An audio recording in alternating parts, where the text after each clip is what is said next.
Because certainly Matt Miazga and Brandon Vasquez are on their preliminary roster for the Gold Cup, and if they are called in, it would be a lengthy absence for those two through the end of June and the beginning of July, although we could see them at TQL Stadium in a Gold Cup. We better see them if they're called up. They sure as heck better be at TQL Stadium on July 9th in the quarterfinal, meaning they got out of the group. Yeah, it's something the club's looking very closely at. Obviously, we're planning to be without a lot of our starters and star players going away on international duty. It's a gift and a curse, right? It's great to have your players involved in those games, and shows that you're doing the right things, but it also means that you're going to be playing league matches without some of your top guys. Foul was whistled on Pedro Vite. Cincinnati will try to build from the back. Miazga forward, finds Kubo. Kubo on the near side, looking forward. Almost Powell making the run. The Jamaican national will catch up to the ball, takes a heavy touch towards the end line, draws it back.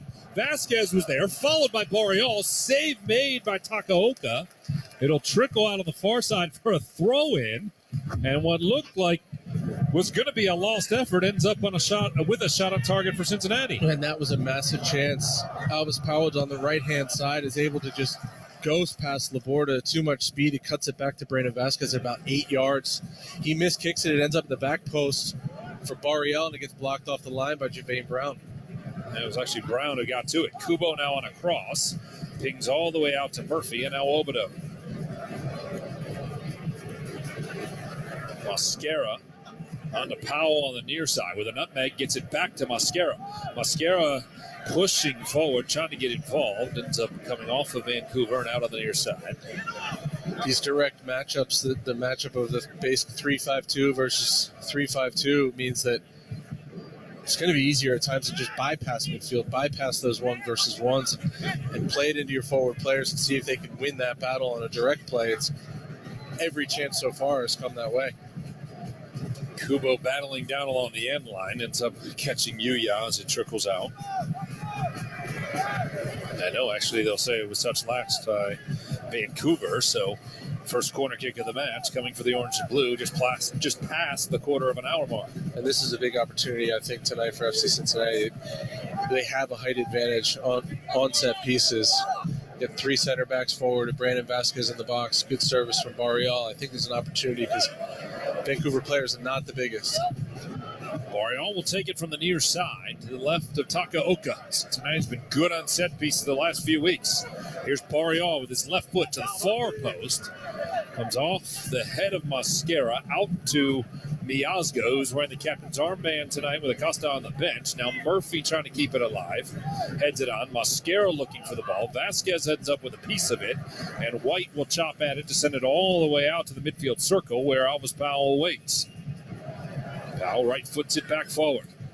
As Barrial on the far side as Cincinnati will settle back into their attack.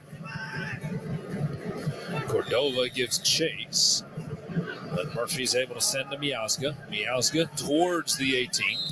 Looking for Kubo, and did the flag go up? It did. As Kubo is backing in, awaiting that pass. Yeah, 16 and a half minutes in now. You think FC Cincinnati, when they win the ball back, they can find moments to really just rotate, go from one side to the other before playing the ball forward. I think three center backs are sensing a lot of the pressure and trying to play beyond it, but there are going to be opportunities to just put your foot on it, rotate it through midfield, get it from one side to the other, and then begin to penetrate the Vancouver defense. Veselinovic and Javian Brown will knock it around and onto the left side where Laborda, the third center back tonight, spent some time at fullback this year. Veselinovic wearing the captain's armband for Vancouver, the reigning Canadian Cup champions, thanks to a 2-1 victory on Wednesday night over CF Montreal. Junior Moreno will be dragged down in the midfield. Sebastian Berhalter whistled for the foul. Cincinnati will play short as they put the ball back into play. Mascara has Powell on the near side. Back to Yerson, and no retreat all the way to his goalkeeper, Roman Celentano. Second year in Major League Soccer, and he has made a name for himself so far. 8 clean sheets this season. 0.94 goals against average. Vasquez giving chase. Selenovic will just play it back to his goalkeeper, Takaoka. Yohei Takaoka spent a lot of time in the J League until his transfer to Vancouver on February 18th of this year. 27 years of age. Thomas Hasal has had a lot of injury problems, started once this year. Of course, Cody Cropper was starting for a while last year. Isaac Bomer had to start a few games. It was something that this Vancouver team hasn't been able to figure out. And they went out and found an international goalkeeper who's done a fantastic job this year. Foul in the midfield. Obi Wobodo coming through Pedro Vite. And Vite felt that one. Yeah, that was definitely one of all the fouls that the referees called so far tonight, the one that makes the most sense. But this is going to be a dangerous situation for a set piece opportunity about 40 yards out on the left-hand side to serve one into the box. Luis Martins will take it. Just as we're set to roll into the 20th minute. But he also will line up right at the edge of the 18.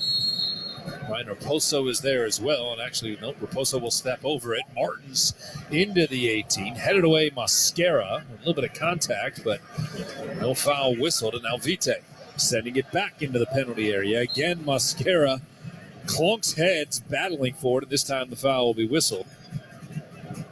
Yersin will stick his head in there every time. You know that much for sure. Yeah, absolutely, and Laporta came really strong with his arm up. I think the ref called more of an arm to the head right. than a head-to-head, but something FC Cincinnati has done really well this season is defend the box, whether it's Hagelin, Murphy, Miazga, Mascara. They've done so well, and that's just another example. They're brave. They go up. They put their head in anywhere, as you said, and that's one of the biggest parts of the game, and that's one of the biggest reasons for me why they're sitting at the top of the league right now. Yuya Kubo changing his boots after 20 minutes. Brendan Vasquez trying to get to the ball just outside of the 18. Cannot. Now Yuya giving chase. Martins with a header. Wobodo finds it on his chest. Powell taken off his feet, poked away. What do you think is going through Yuya's head? Assuming there wasn't a malfunction of his equipment, maybe just changing the length of his studs a little bit? Nah, I think it might be, you thought you had a pair of cleats that were broken in, and they weren't. Okay. You're feeling it, especially when you go and play on turf. You train on grass, play on grass mostly, and then you go play on turf. If your shoes aren't as comfortable as possible, you're going to feel it immediately. Well, Teddy Kerr was the hero helping out Santi Arias in the match in New York City. I'll finish that story here in a moment as Cordova just took it right off the foot of Matt Miazga. Cordova leaving it for White. Mascara pokes at the ball. Berhalter will find it at his feet. Drops it back to Kubas. Now Berhalter takes a shot. It catches a few deflections and trickles out to the end line. Vancouver will have their first corner kick of the match. Yeah, Matt Miazga raises his hand immediately. It's just a pass backwards from Ian Murphy into Miazga's feet. He's takes too much time on the ball, tries to cut it back to his left foot, pressured well by Cordova, and it comes to Sebastian Berhalter, who gets the shot blocked. But it's good recovery from Mosquera to cover for his center back partner and block the shot in the end. So Toronto will trot over to the near side for the corner. 105 corners this season. That leads Major League Soccer. FC Cincinnati, for comparison's sake, have 59 so far this year. As we approach the midway point, it's played short. Martins into the box, chopped down by White, and nothing comes of it for the Whitecaps. Yeah, you can see why they would lead Major League Soccer at corners. They play direct. They put you in 1-versus-1s. You're going to see at times some desperate defending with center backs left on their own. Balls cleared out over the line. But they do a good job of pressuring high up as well, which causes mistakes, causes turnovers, and can cause corner kicks. Well, we just saw it there as Alvis Powell misplayed the ball out right in front of his own FC Cincinnati bench. So a throw-in for Vancouver. Martins will handle those duties and fires it in up the near side for White. But Wobodo's there to win it back. Kubo can't keep control. Now Kubo ends up back on the ball, spinning away from two defenders. Kubas ends up with a piece, and Vancouver able to win the possession right back. Javian Brown. Raposo on the right side, sending it into the 18. Cordova is there, takes a shot. Roman Celentano makes the save. It spills out for a moment, but he's able to pull it onto his chest before Brian White can find the ball. And that's a good run from Cordova, just in between the two center backs. Raposo is able to just bend it in behind Ian Murphy. It's a massive save down to his right for Roman Celentano. Just strong right hand. the ball spills just in front of him. He's able to jump on top of it before Brian White's able to poke it in. Second save of the match for Roman Celentano. Possession's been about even, 50-50 so far. Throwing on the far side for FC Cincinnati. I was talking about Teddy Kerr, the kit man for FC Cincinnati, that New York City game, and there were some tweets, people tweeting at me, sending me texts asking what happened, because Teddy took off his cleats during the game. And of course, the kit man's wearing cleats. Santi Arias blew out a cleat, complete blowout of a cleat, and in the moment, Teddy was trying to figure out where he had a pair in Santi's size. Well, it was far away. The dressing room at Yankee Stadium is miles away, as a foul's going to be whistled in the midfield on Vancouver. Teddy looked at his feet, realized he wears the same style as Santi and the same size, and so he took off one of his boots and sent it in for Santi Arias, and Santi finished the game, finished his shift wearing Teddy's boot. Yeah, the best equipment managers have to think on their feet, no pun intended, and Teddy's one of the best in the league. Sometimes it just works out for you. But I know that walk from the bench in Yankee Stadium to the locker room, and that would have taken Teddy on a trot. It would have taken him at least 10 minutes. Yep. So with a blown-out cleat in the tight game, there's no way Santi Arias could have waited. Free kick coming, Alvaro Barrial. The center backs have gone forward. He plays it short for Junior Moreno, who serves it into the 18, headed away to the far side. Brian White was there, but Barrial charging forward to try to send it again. White will stick out his foot, and that ball's going to find the end line. Another corner kick for Cincinnati on deck. Of course, BC Place Stadium is a Canadian football facility, and Jeff was talking about during the pregame, the wide pitch for Canadian football, as well as the home of the Whitecaps. It'll have a grass surface in 2026 for the World Cup when it's one of the host cities. Alvaro Barrial will take it from the far side, this time to the right of Takaoka. Barrial with his left foot, out-swinging ball. Cordova heads it away, and Cincinnati will throw it in from the far side. Yeah, the field at BC Place is massive. There's lots of space in wide areas. You're going to see a lot of crosses tonight, especially with both teams playing with wingbacks. There's going to be opportunities to serve from wide. It's going to lead to blocked crosses. It's going to lead to more and more corner kicks. So I'd expect to see a lot of that tonight. Junior Moreno is fouled in the midfield. 25 minutes gone, and we are at 0-0 between Cincinnati and Vancouver. Kubas committed the foul. At 8 fouls, now 9 fouls whistled on Vancouver, 4 on Cincinnati, so that's 13 through the first 25 minutes. And so the question of hangover and whether they're a little drunk, as Coach said, clearly they're not. They've come to play, they're stepping out, they're pressing higher up the field, pressing in midfield. Again, the center backs will go forward on the free kick. Barrial sends it with his left foot into the 18, headed on by Mosquera, but it's going to trickle to the far side and then pings off Ian Murphy. Throwing for Vancouver inside of their defensive third. First contact was for FC Cincinnati again. Just wasn't clean contact for Yerson Mosquera. Ends up kind of coming off his shoulder and deflecting to the back post. But that time, rather than playing a pass before serving in the box, they just served directly. It seems much more effective for FC Cincinnati, just putting Alvaro Barrial on the ball and having him put it into a dangerous area. Throw in comes up the near side. Brian White got a piece, and it's thrown for Cincinnati as it came off of White and out on the touchline. As we approach the half-hour mark, this is the 8th game in 25 days for the Orange and Blue. They will get a breather after this one. Of course, a long flight home to the Queen City tonight. They'll have a couple recovery days, then 3 days of rest to be off before getting into a regular match week for their midweek June 21st match at TQL Stadium against Toronto FC, the first time we'll see them this season. Martins. All the way back to Laborda. Veselinovic onto the right side, Brown. Kubas. Veselinovic, and has to turn around, try to find some space, because Vasquez is right there in his face. Laborda. Near side, Martins, a nice touch forward for Vite, but Mosquera has a step on him, and what a job there by Yerson to get that ball and just hold off Pedro Vite. He had a step on him after he started running. Before he started running, he was a step behind, but that's the pace of Yerson Mosquera. That's maybe one of his best qualities, is his ability to cover ground, especially from in behind.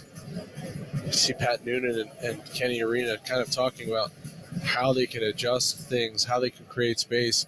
there haven't been really many opportunities for FC Cincinnati to create pressure high up the field the way that Vancouver has.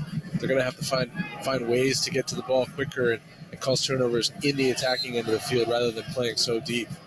Yeah, Murphy commits a foul in the midfield, and then he gets a yellow card for trying to keep Vancouver from the quick restart. So that's our first booking of the match. Ian Murphy, not one of the 4 players for FC Cincinnati who comes into this match on yellow card watch. It is actually his first booking of the season. Alvaro Barrial has 5, but he had 1 taken back for good behavior, so he's on watch.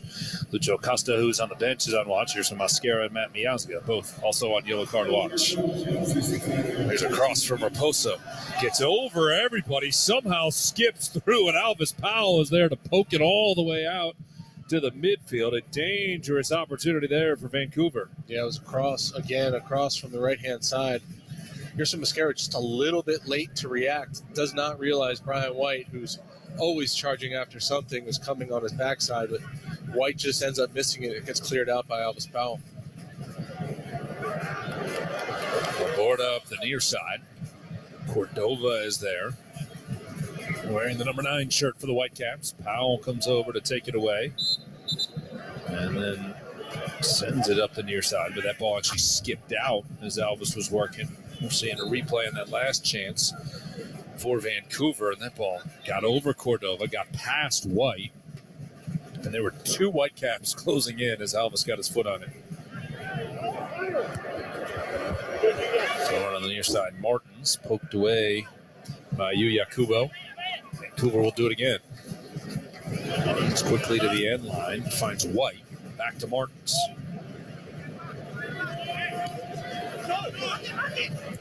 So turn it around. Kubo with pressure wins it. Can Cincinnati find numbers the other way? Vasquez was tied up 3-on-2 for Cincinnati. Kubo will give it off to Vasquez. Loses his touch right at the edge of the 18. Good work by the orange and blue to get there, but nothing came of it, as Brandon wasn't able to drag it into the 18. Yeah, Vasquez and Laborda get a little tied up. Laborda grabs Brandon's arm, and Brandon just runs him over. Ends up falling at the feet of Brandon Vasquez, but it's good recovery from Kubas in the midfield to just make the tackle and stop the attack. There's a turnover from Vancouver. Now Kubo has Vasquez again on the right. Cincinnati into the final third. Vasquez over hits Dom Bodner. Actually, it was Wobodo who had made the run into the box. Bodji's able to track the ball to the far side and finds Barrial. Now's an opportunity for FC Cincinnati. Just put their foot on the ball, begin to rotate it a little bit, make Vancouver work defensively. Just give the ball away. Simple pass in midfield.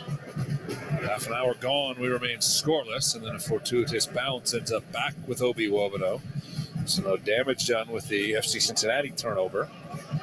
Back to Miazga, and over to the left, Murphy. Ball will skip to the foot of Barrial.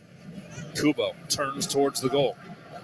Defender on him as he drops it back to Wobodo.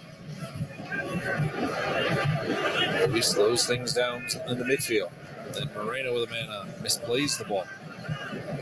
It's felt like a couple of those passes just haven't been as tight as they would hope. Yeah, just from looking at the players, it has been a long run. It is a long trip out to Vancouver. It is obviously 3 hours later than they're used to, and you just sense maybe a little bit of fatigue. You see it on their faces. You see it as slow reactions. Maybe there's some fatigue when you're on the ball. You're hoping you get a break, but really you're under pressure.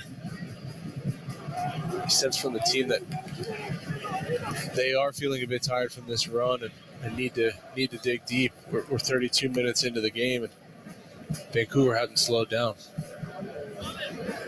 Well, just past 11 o'clock Eastern time back in the Queen City. If you're staying up with us tonight, thank you. Hope you get a coffee, maybe a cocktail or something, whatever you need to make it up past midnight. This is the latest match of the season for FC Cincinnati. Tom Gledder, Jeff Lorenowitz, happy to be with you.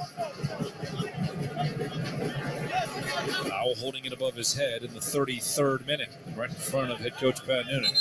That was just advanced the ball about 10 yards as he was feigning his throw-in and finally asked to take a few steps back at least. Elvis is very good at that. It kind of distracted everybody and sliding his way up the near touchline. Any good right back, left back is going to be good at stealing 5 to 8 yards for every throw-in.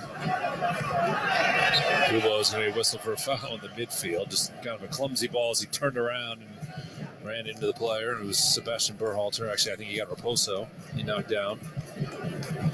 You can be somewhat critical of the first 30 minutes or so for FC Cincinnati, but at the same time, this looks a bit like a lot of their games. You know, comfortable at times, giving away some chances, some half chances, and then eventually they grow into the game. And tonight they give Lucho Acosta a bit of a rest, but to have that weapon on the bench to be able to affect the game later on, it's kind of how games have gone for them so far this year. Not always dominating, not always being the team on top, but comfortable at 0-0 and finding a way to get a lead. This is a team with 12 wins, FC Cincinnati. They've only led at the half 6 times. There you go. This season. They've won every time they've led at the half. And 10 of those 12 wins have been by 1 goal. Yeah, a lot of their road performances recently, Red Bulls, Colorado, they're not dominating those games, but they end up winning those games, whether it's in the Open Cup or in league play. That's what's been so good. That's what's been so interesting is to watch this team just grind out results, be very mature in their games. Even when they're not playing well, they're not going behind necessarily. And then when they have their opportunities, they take them and they show a bit of class with some of the top players that they have in their team. Elvis Powell tracks down the ball towards the corner and touches it as it trickles out to the end line. And Jamaican made a great run just to get to it, but not able to keep it in play with just over 10 minutes plus stoppage time remaining in the half. And there to slow him down was Luis Martins. Tonight is 69th MLS start. Spent some time in Sporting Kansas City before joining Vancouver in 2022. Native of Portugal, 30 years of age. Cordova gets a step on Matt Miazga to get to the ball before it reaches the end line. They'll drop it back to Vite. Vite turning towards the goal, but has nowhere to go. Now it's Martins. Looks towards the goal. Nobody's there. Vite. Moreno knocks the ball away. It's going to head towards the end line to give Vancouver a corner kick, their second of the match.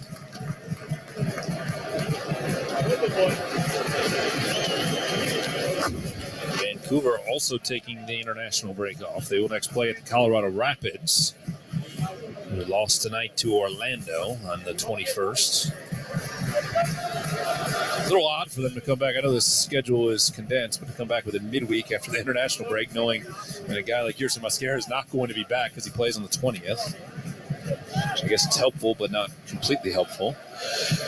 Yeah, it's been an issue with MLS through the years, dealing with these FIFA windows. They haven't really found the best way to deal with it, and what ends up happening is you play games without your top internationals. Berhalter off the corner, keeping it alive on the near side. Martins, now Berhalter, looking into the 18 to the far post, and that was Javian Brown who was there going up for the header. You're right. You can see it on the set pieces. This Vancouver team certainly lacks the height that FC Cincinnati has. No, but it's not going to stop them from putting balls into the box. This is a Vancouver team that kind of plays off of mistakes, plays off little bits of pressure, likes to get forward and want to create scoring opportunities in just a few passes. And sometimes it's not even about passes. It's just maybe a mistake and a second chance opportunity. That's why when you're a little fatigued, when you're tired, when maybe you're not thinking, I said on the previous play, Mosquera is just a little bit late tracking back into the box. That's what a team like Vancouver just wants to pounce on a half opportunity when you're a little asleep. They're not going to beat you with quality. They're going to beat you with quantity and effort and just jumping on little mistakes. Lobodo goes down in the midfield. There was a little bit of contact. He spun around and then fell down. I didn't see anything crazy in the contact. We'll have to see if there's a replay. In the meantime, Vancouver in the final third on the attack. It'll be played back to Brown. Wobodo's back up, so that's good news. Now towards the corner, Brown gets a deflection off Murphy, and another corner coming for the Whitecaps. Yeah, the 2 or 3 man game in a wide area, looking for an overload and looking for a little run in behind to create a crossing opportunity. Like Wobodo just got his foot stepped on and drags it through the turf. He was down hurt, banging on the ground, but hopped up to come back and defend, and it just pulls the center back. As you see, pulls Ian Murphy out into the wide channel. He has to defend in an area he doesn't necessarily want to be, but blocks the cross and leads to another corner kick. This one will come to the left of Celentano. Martins heads over to take it. 39th minute, still scoreless at BC Place. Martins in-swinging ball. Contact there as it's headed away by Vancouver. The player who got his head on it is still down. I'm just going to say Yerson touched it last. No, it looked like Vasilinovic is the one who... Yeah. No, it is Mascara. Yeah, you're right. Yerson kind of reached over his back. Yeah, I just have to say that's a 5th or 6th cross where Mascara's first one to the ball. Comes down on top of Vasilinovic, but they're both up, ready for the next corner. So Martins will get another shot at it. Getting to the left of Celentano. Martins in-swinging ball, punched straight up into the air by Celentano, sent back by Cordova, and now Celentano will try to pluck it and successfully pull it down. If you're Wolverhampton watching the play of Yerson Mascara, you have to be overjoyed with what you're seeing. This is exactly what you wanted in this situation. Yeah, I mean, that's why you send a player on loan. The loan officer from Wolves was over watching Yerson recently. And, he's playing in a competitive league, and he's getting to play every single week. And like we've said kind of before the show, his performance has just ticked up almost every single match. He's gotten better, and he's kind of become one of the top defenders on the team, if not in the league. Barrial into the 18, fires a shot, it pings around, it spills out, Baji takes a shot, it's deflected away. A goal was gifted to Don Baji and taken away at the last second. Another opportunity from close range, about 7 yards out. The ball falls to Don Baji. Ends up getting blocked off the line, similar to the one from Barrial earlier that got blocked by Javane Brown. But it's just a chance. It's a big chance as well. Yuya Kubo slipping in behind, and the ball just trickling to the top of the 6-yard box gets blocked. Another big opportunity for FC Cincinnati. Moreno to the foot of Vasquez. Brown was on him, and Javane was able to win the battle. Now White trying to get to the ball in the midfield, runs into Murphy. Both players stumble. Vancouver keeps the possession. Pedro Vite forward to the foot of White. White will control right at the midfield stripe. Drops it back for Kubas. And on to Raposo on the right side. Ryan Raposo will look up, sends it to the 18. Miazga heads the ball away. Raposo wins it back. Moreno. Then Barrial will be taken down by Ryan Raposo. And Raposo is going to try to help up Barrial after committing the foul. We're seeing that chance again. Yuya Kubo just drifted in the box off of a Barrial shot, but it's Takaoka making the initial save, and then a massive block from Vasilinovic 7 yards out. It just falls to the feet of Don Baji, and he's not able to finish. These first 35, 40 minutes have told us anything. It's game's going to be won and lost by how well you defend the box, and both teams have done a good job of that so far. Takaoka almost just swatted that ball right to Don Baji. Vasilinovic will send it about 10 rows up into the stands. It was desperate defending, though. He has to do it. He has to lay out. At that point in that sort of stretch for Takaoka, he can't really get his hands on it, get it under control. He's just trying to get it away from the goal mouth. Don Baji's in a good spot, but it's really, really a great block from Vasilinovic. Martins up the left side, looking for Cordova, was just ahead of him, and Roman Celentano came off his line, but it looked like Cordova had a step on the back line, but the ball just a little bit too much pace. And that's the other thing. Either they work themselves all the way down the field, Vancouver, and look for crossing opportunities, or they're going to get the ball into one of their wingbacks who's looking to play the ball into a streaking forward in behind one of the three center backs when there's more space in behind the FC Cincinnati back line. 2 or 3 times, it's mostly Cordova who's finding those bent balls either from Raposo or Martins in behind the back three.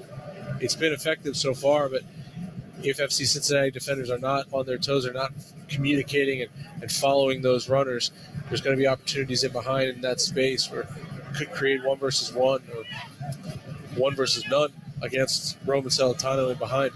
Laborda into the middle, comes off the foot of Cordova, then White finds it at the edge of the 18. Back to Cordova, takes a shot that goes wide. And Roman Celentano will have a goal kick, didn't have to do anything there. And that was a pretty good chance. It's just a straight ball and played into the feet of Brian White. As I said in the pregame, he's good with his back to goal and just play.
Try to replace some names here, maybe this season or the next. Minimum of 6 minutes of stoppage time, Shane, and minimum of 6 here from PayPal Park at San Jose to culminate half number 1. And got to credit what Marlon LeBlanc is doing with Union 2 and Tommy Wilson and all the academy staff and coaches to try to continue this development here for a lot of the Union youngsters to eventually make their dream a reality and wear the first team badge. Shane, and you're part of that, of course, with coaching a lot of young men. I'm sure you've seen on both the men and the women's side about a lot of those young kids dreaming about playing for the first team one day.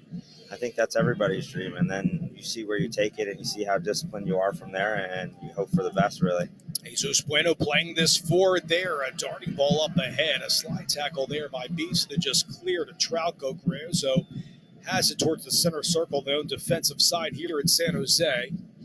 47th minute. It's a 1-1 game, first half stoppage time. Bobasi had the first tally, the 8th minute from Cade Cal. Answered in the 17th minute off of a corner. Kai Wagner found Damian Lowe, who was out. McGlynn is the first change in this one, as Lowe suffered a non-contact hamstring injury. Hopefully he is okay. Off of the chest of Nate Harriel in front of Jim Kern, but coughed it right back up to Beeson, who will spot Jamiro Montero in the attacking half. Over to Cade Cal to the upper end of Andre Blake at first half stoppage time in a 1-1 game. Back to Montero towards the sideline, met by Nate Harriel, the slide tackle. Miro is down yet again. Will be a throw for San Jose in the dark hits here at home. Trauco, the Peruvian international, will have the restart. He gets it back from Espinoza. Union have been doing a nice job derailing Espinoza time and space on the right-hand wing. Oftentimes, Shane, and I'm seeing him drift inside to get on the ball. I know they'll do that a lot in their 4-3-3. Rodriguez in front of his own 18 goes back to Daniel. A little bit of pressure from Gazdag, who's 5 yards around him, but Daniel wisely spots Tanner Beeson. Beeson with his left goes off of Julian Carranza with his strong work rate out of play. And will be a throw here for San Jose at home. And the Union doing a really good job of using those pressing cues, especially when the ball goes back, of really stepping their lines up and looking to press San Jose. And they've caused some turnovers for San Jose. Can they continue that pressure and look to cause a turnover that will lead to a chance for them as well? 4th straight start for Beeson, by the way. Played at Stanford from 2016 to 19, a 2-time All-American, 2-time Mac Herman Trophy semifinalist as well. A 1-1 game. Started the 49th minute. Dave Leno, Shane Williams on the call here at first half stoppage time. Ua just past the halfway line. Turns right around Jackson Ewell. Spot Carranza deep in possession at midfield, right where that midfield circle is, where that dot kickoff goes off. Nate Harriel plays it forward. Gazdag leads it on for Jesus Bueno. 1v1 plays it back unselfishly, and Carranza goes high above the crossbar. Bueno with the opportunity, played it back across the green to Carranza, who is looking for his 3rd goal in the last 2 games, but whistled it high, and Julian would want that one back. That should have been the Union's go-ahead goal. Nathan Harriel, good entry ball into Gazdag, who lays it off one touch. Bueno does a good job to roll it back to the exact guy that you would want taking that shot, and he is human. Hit an open goal. He's human, and he'll want that one back. I love the unselfishness by Jesus Bueno, and Carranza had an open goal because the goalkeeper, Daniel, was to the left meeting 1v1 with Jesus Bueno, who wisely crossed it about 7 yards behind him on a diagonal for Carranza, who took a 3-step approach and banged it high into the crowd. Wow, we're still 1-1. Here at first half stoppage time, Trauco plays the ball forward, looking for Montero, shoved there by Elliott, will concede the corner. And it should be another one here for San Jose before the first half whistle sounds, and that will do it. There's the whistle from Sekhafi. So Carranza nearly made it 2-1, not to be Shannon, but the Union will go into the locker room here at San Jose in a 1-1 stalemate at the break. Looks like we're going into halftime. Nope. So it was just offside. Well, we should have maybe one more kick left. All right, we'll play on. Nonetheless, it is 1-1. Getting full transparency, we're calling this game off the monitor here, not in San Jose. So ball played alive here for Glesnes off of the back of his head over to Andre Blake. We'll recollect here. Should have about 45 seconds left, and then the halftime whistle. Would have been a good end to the half if Carranza could have finished there. Unfortunately, just has one that skips off the turf and it just skies it. Elliott's met by Gruezo right in front of Daniel Gazdag. Jackson Ewell well away for the Andre Blake goal, but has it the attacking effort for San Jose in a 1-1 game. Probably have about 30 seconds left before officially halftime here at PayPal Park. Ball played over the top, looking for Trauco into the flanks to the upper end of Andre Blake, 25 yards away from the Blake goal for the Union. Trauco linking up there with Jackson Ewell, plays it for the Cade Cal, who tripped at the top of the 18. No call from Sekhafi, and they'll recollect with Andre Blake towards the end line. Looks like he just had a slip there. Yeah, just fell on his own. Got to wear the studs, buddy. I would say, looked like me on the ice skating rink there. Shannon might need some lessons from you. And Andre Blake just playing with the ball at his feet here. Wait, you could hear Jim Curtright. I think it was Jim at our microphone saying, blow the whistle, and there it is. Yeah, I don't know why there was 6 minutes of stoppage, but officially, Shannon, there's the whistle. So we do go to halftime, and it's 1-1. Carranza nearly made it 2-1, but not to be. Yeah, and what started off as a tough Union start ended up being a pretty decent half for them, and hopefully they can continue that. We see Carranza being able to start to spark some chances for himself and also for others. So look for more of that. Look for more of that high press in the second half, and hopefully you can get the job done and get another goal here. All right, so 1-1 is the score at the break. Ebobisi had the first goal for San Jose in the 8th minute. Damian Lowe with the equalizer in the 17th minute. On the other side, our halftime show commences. 1-1 the Union at San Jose. Back for more in just a moment. You're listening to Philadelphia Union Soccer on 97.5 The Fanatic. You're listening to the Union Radio Network. If you want most of your breakfast stolen every morning, parenting is for you. If you want your kids to steal a delicious breakfast every morning, Thomas's English muffins are for you. You might not be able to have your breakfast and eat it too, but they'll enjoy it. Thomas's. Wake up to what's possible. Union win, you win. Visit Harrah's Philadelphia the day after a Philadelphia Union victory and get 2-for-1 fresh baked pizzas. Then keep the winning going with a 2x reward credit multiplier while playing your favorite slots or table games. That's 2-for-1 pizzas and 2x comp dollar earning. Union win, you win. Only at Harrah's Philadelphia. Gambling problem? Call 1-800-GAMBLER. Must be 21 and older to gamble. The Swag is a no-cost soccer training program for young athletes in Philadelphia's under-resourced communities. With numerous locations across the Philadelphia area and multiple programs to suit all skill levels, the Swag is committed to building a level playing field where anyone can compete. If interested in learning more about the program or to make a donation, visit the-swag.org. The Swag is fully funded by donations, so please consider making a contribution today. The Swag is proud to partner with the Philadelphia Union in our effort to create opportunities for everyone in soccer. Whether it's a weekend staycation, intimate getaway, or you just want to spoil yourself and a loved one, discover Sofitel Philadelphia at Rittenhouse Square, a luxury resort with a perfect blend of French elegance and American style, ideally located in the city of brotherly love. Each Sofitel draws inspiration from local culture and tradition while celebrating innovation and the French art de vivre to offer a one-of-a-kind luxurious hotel experience. From design details to exhibitions and events, discover what makes our hotels so unique. Plan your Philadelphia getaway now, and for the lowest rate anywhere, book directly with Sofitel at SofitelPhiladelphia.com. How do we create hope for a cleaner planet? Together. We see you conscious carpooling and weekend beach cleaning.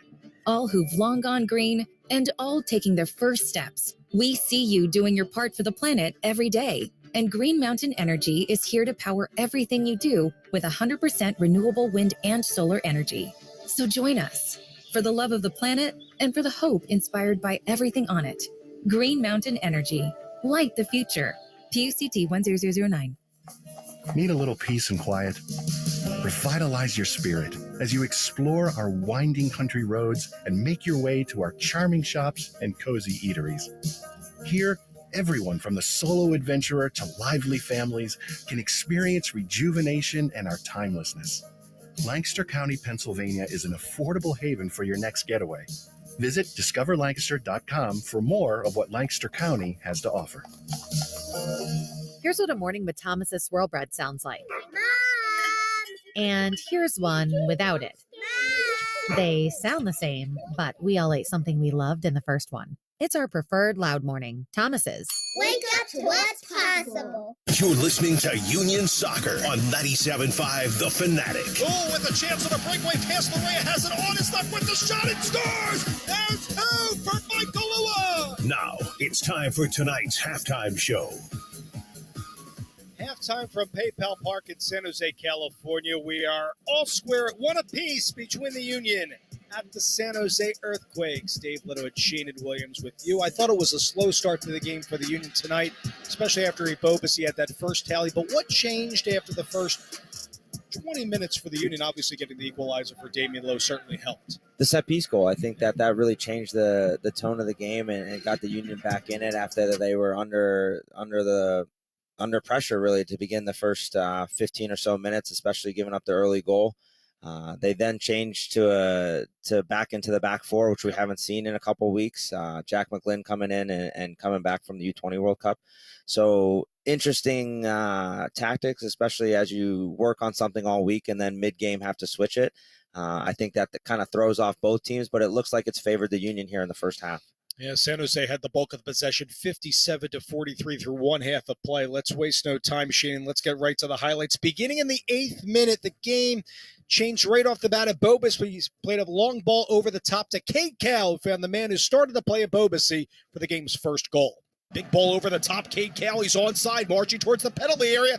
Here's an opportunity for Cal. Turns it at 360 to the upper right of Andre Blake. Harriel was there. Low shot is banged home from Ebobisi at the top of the area and in. And it's an early San Jose goal. 1-0 they lead in the 8th minute. Cal to Ebobisi as they strike first at home. San Jose playing out of the back, played a direct ball into Ebobisi, who does a good job to hold it up.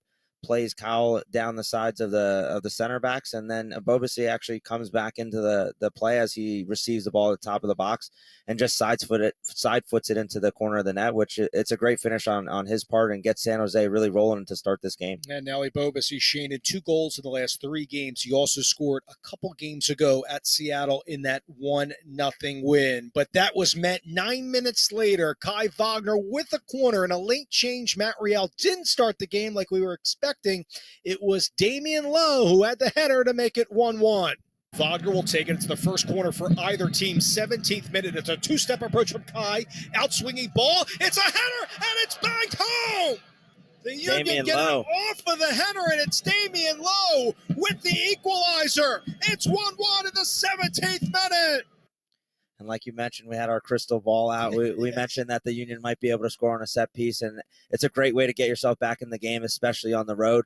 And Damian Lowe does a good job before he has to, unfortunately, exit from the game of just attacking a set piece and wanting to be dangerous and wanting to get something on goal there. Yeah, just like stealing a page from San Jose's book, because they last had an open goal from Thompson against L.A. a couple of games ago. Recently, they've been getting a lot of goal from set pieces. And they got one from open play from Ebobisi. Union get one off of a set piece thanks to Lowe on that header. Lowe came out, by the way, and McGlynn came in. It was a hamstring injury for Damian Lowe. In first half stoppage time, the Union should have made it 2-1. Jesus Bueno, 1v1 with the goalkeeper, unselfishly played it back to Carranza, who went high. Nate Harriel plays it forward. Gazdag leads it on for Jesus Bueno. 1v1, plays it back unselfishly, and Carranza goes high above the crossbar. Bueno with the opportunity, played it back across the green to Carranza, who is looking for his 3rd goal in the last 2 games, but whistled it high, and Julian would want that one back. That should have been the Union's go-ahead goal. Great combination on top of the box. Ball comes in from Harriel into Gazdag, who one-touched it into the path of Bueno, who unselfishly lays it for Carranza, who's exactly who the Union want, taking that shot. And it looks like it maybe takes a bobble and he skies it. But good warning shot, good aggressiveness by the Union, getting players forward, looking to get the easy chances. They make the right play. Unfortunately, they just don't get the result from it. All right, we'll step aside. We'll have the first half numbers and some more scores from around Week 18 when we return to our halftime report. It's 1-1 in San Jose. You're listening to Philadelphia Union Soccer on 97.5 The Fanatic. You're listening to the Union Radio Network. The SEPTA Transit Police Department is hiring experienced officers and entry-level new recruits. Apply today to join the department that keeps one of the largest transit systems in the country safe and comfortable for all who ride. There is no residency requirement, and salaries start at $56,000. Benefits include tuition reimbursement, the opportunity to rotate through specialized units, and a dynamic and supportive working environment. Build your career in law enforcement with SEPTA. Learn more and apply today at jobs.septa.org. Nobody protects you from mayhem like Allstate. I'm a speed bump. Did you hear what I said? I'm a speed bump. And if you have cut rate car insurance, the cost to reattach your muffler could really be a bump in the road. So switch to Allstate, save money, and be better protected from mayhem. Like me. Based on coverage and limits selected. Subject to terms, conditions, and availability. In most states, prices vary based on how you buy. Allstate Bar and Casualty Insurance Company and affiliates, Northbrook, Illinois. Hi, it's Brian Boucher, and let me tell you about my friend Mario and his team at Great Railing. When your deck or railing project is in crunch time, there's only one place to go. In one trip to Great Railing, you'll find everything for the whole project from start to finish in stock. They have a huge selection of highest quality products at a fraction of the cost. I know firsthand the money you will save on your project. For quality products and everyday great pricing, do what I did and call Mario at Great Railing. Call 856-875-0050 or log on to greatrailing.com. Don't let bone, muscle, or joint pain sideline you from your favorite activities. Premier Orthopedics physicians and therapists treat all injuries with the expertise and resources to help get you back to feeling your best. And with more than 50 locations throughout the region, including 2 orthopedic urgent care centers, Premier Orthopedics provides exceptional care when and where you need it. Get back in the game. Call Premier Orthopedics today at 1-855-ORTHO-24 or visit premierortho.com. Premier Orthopedics is the official orthopedics and physical therapy partner of the Philadelphia Union. You're listening to the Union Radio Network. Halftime from PayPal Park at San Jose. It's a 1-1 game between the Union at San Jose Earthquakes. Now time for the first half numbers. The Union outshot San Jose by 4, 7-3. They had 2 shots on target, just 1 for the Earthquakes, and obviously they scored on that thanks to Ibobasi. They outpossessed the Union, as mentioned in the previous segment, 57 of 43%. 2 corners for the Union, none from San Jose.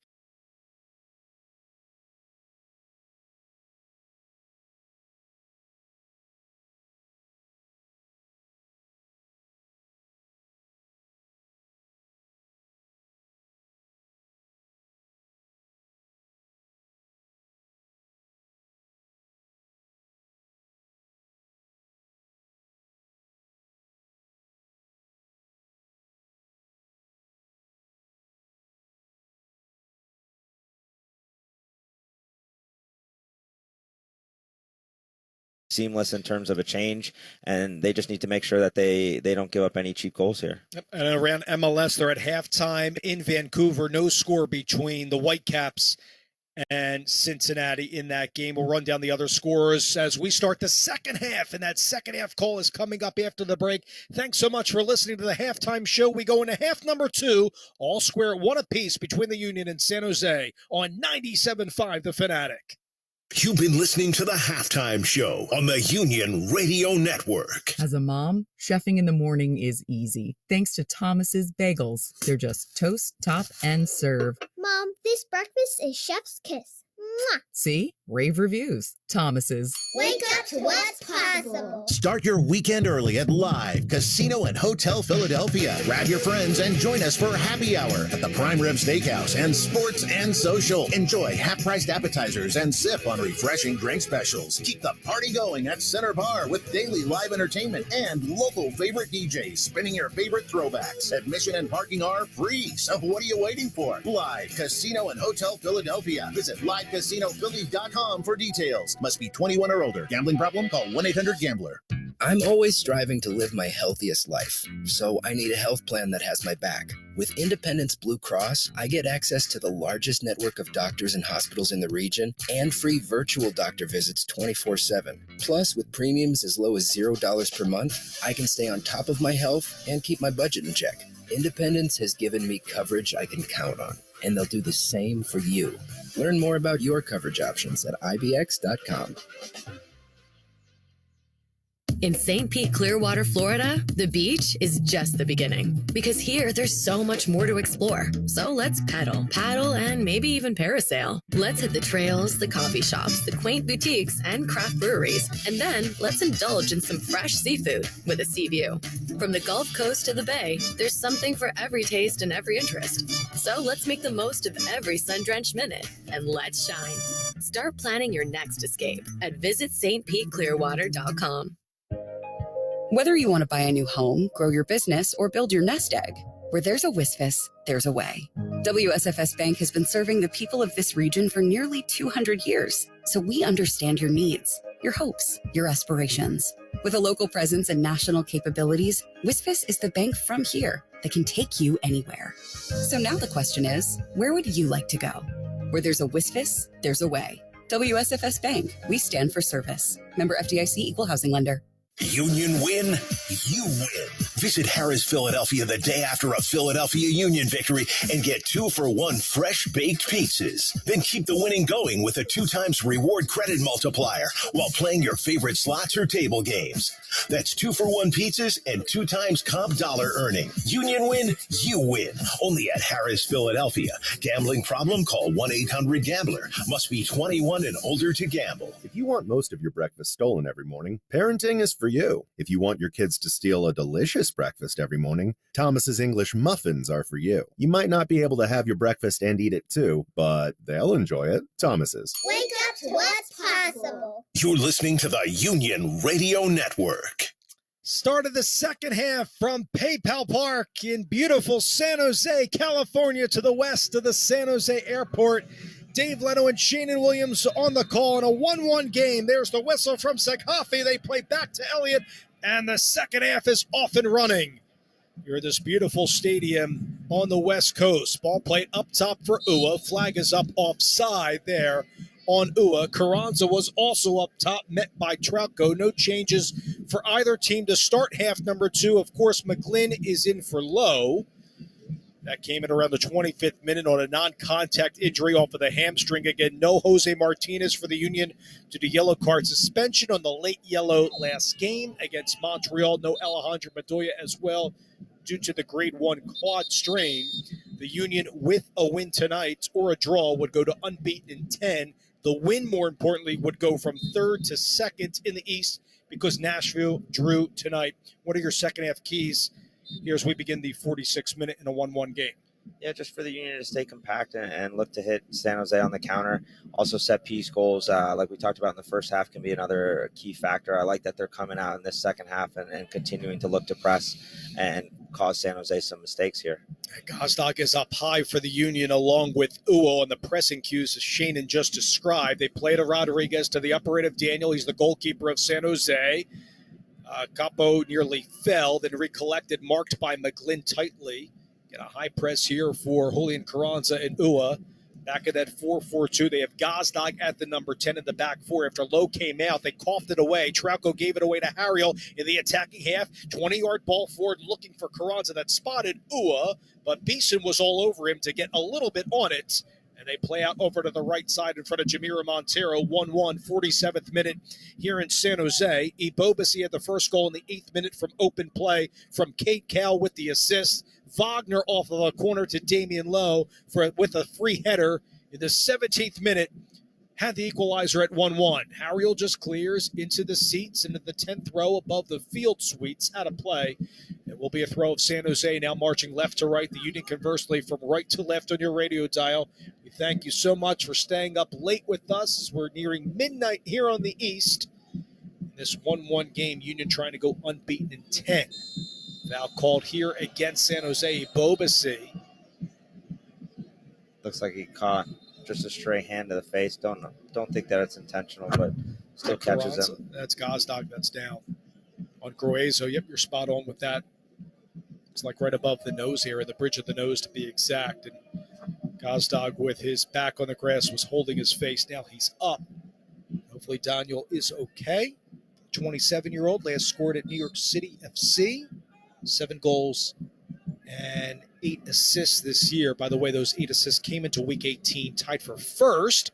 Ball played for Carranza, tried to backheel that over to Gazdag yet again. Bueno recollects it was Harriel that time inside the 18. Here comes Carranza, the low shot, stopped by Daniel, right inside his 6, hugging that near post. Nicely done by Daniel, right in front of the 5-hole to make the save with his 2 hands and palms up in the air to deny Carranza. And again, the Union causing some good turnovers and really causing San Jose to scramble out of the back. San Jose not doing a good job of taking care of the ball and playing a little bit more direct at times. The 49th minute with Carranza with the low shot. Stopped again by Daniel. 1-1 game. San Jose in the attacking half. Ebobisi with his yellow boots tackled by Leon Flock in front of the defensive 18. Elliott will put that over to Andre Blake, who will clear right in front of Ebobisi, who had the game's first goal. 1-1 here, 49th minute. 50-50 aerial won by Beeson, the Stanford product. Play that over to Jamira Montero, former Union player going up against the Philadelphia Union. And Montero played with the club, remember, from 2017 to 2019. A lot of fun moments with Montero for the club, no question. Now in his third year with the Earthquakes, led by Luchi Gonzalez in his first year with the club.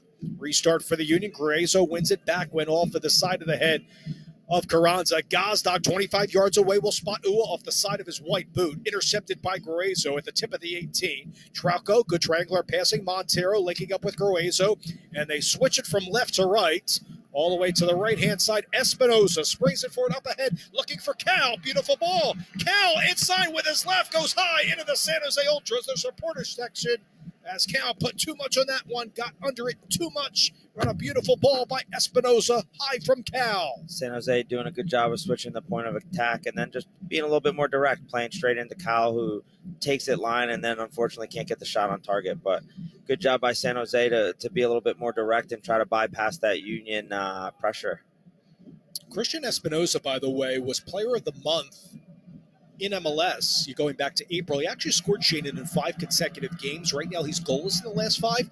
But we really didn't call Espinosa's name too much the one half of play. They've been doing a nice job on him. And that's a good thing for the Union here as San Jose picks up a bad turnover by Flock, who seems to be upset at Kai. But again, Union are doing a good job of again, just trying to play out of the back. Unfortunately, get nicked here. Bobasi picks it up, and he's already scored one from outside the box, so likes his chances again. He lashed one high into the crowd. And one at the top of the D there from that turnover, which there haven't been too many turnovers on the Union. Maybe 2. Andre Blake wearing the captain's armband, by the way, because no Alejandro Montoya due to that quad strain. We're getting ready to have Ali back, hopefully for that Orlando game after the bye week next week on the 21st of this month. Ua, right around Rodriguez that time. Beeson helps him out nicely. He was 3 yards in front of him and made the stop over to Trauco.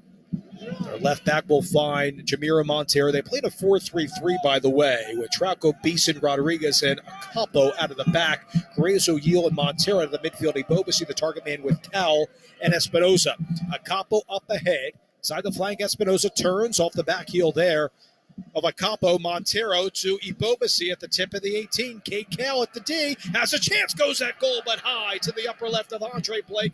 Into the crowd yet again, but too many opportunities here at the start of the second half for San Jose. That's now twice for the Earthquakes, but it's still 1-1. Yeah, and you can see Andre telling his defenders to get tighter and to not allow free shots at the top of the box, trying to make sure that guys are organized in front of him and not giving up cheap opportunities. So good job by Andre to try to get them reorganized as they've struggled here in the early stages of this first half. Hopefully they can get this going again and get themselves into it. Again, the big storyline, if the Union win here on the road, they will go into second place in the Eastern Conference because Nashville drew 1-1 at Toronto. Leal had the late equalizer in the 69th minute. Insigne had the first goal in that game for Toronto, but it was 1-1. That result does favor the Union. Let's see if they get that second goal. Ua towards the sideline there. Met nicely by Acapco out of the back. Played forward nicely by Trauco. 30-yard ball up ahead. Ibobasi 1v1 with Elliott, who toe pokes that behind him. Over to Andre Blake, who whiffed at it with his left leg. And a chance here for San Jose outside the penalty area. Espinosa tries to cross it in. Pass Wagner with his left. Goes off of the head out of the back from Leon Flock. Out of play will be a throw, but Blake nearly coughed one up for the Union. Yeah, tough back pass by Jake. That's why we try to pass the ball on the ground to the goalkeepers. They're always not great with their feet. Andre takes a big swing, which results in a miss, and the Union are lucky that it doesn't count as a goal for them.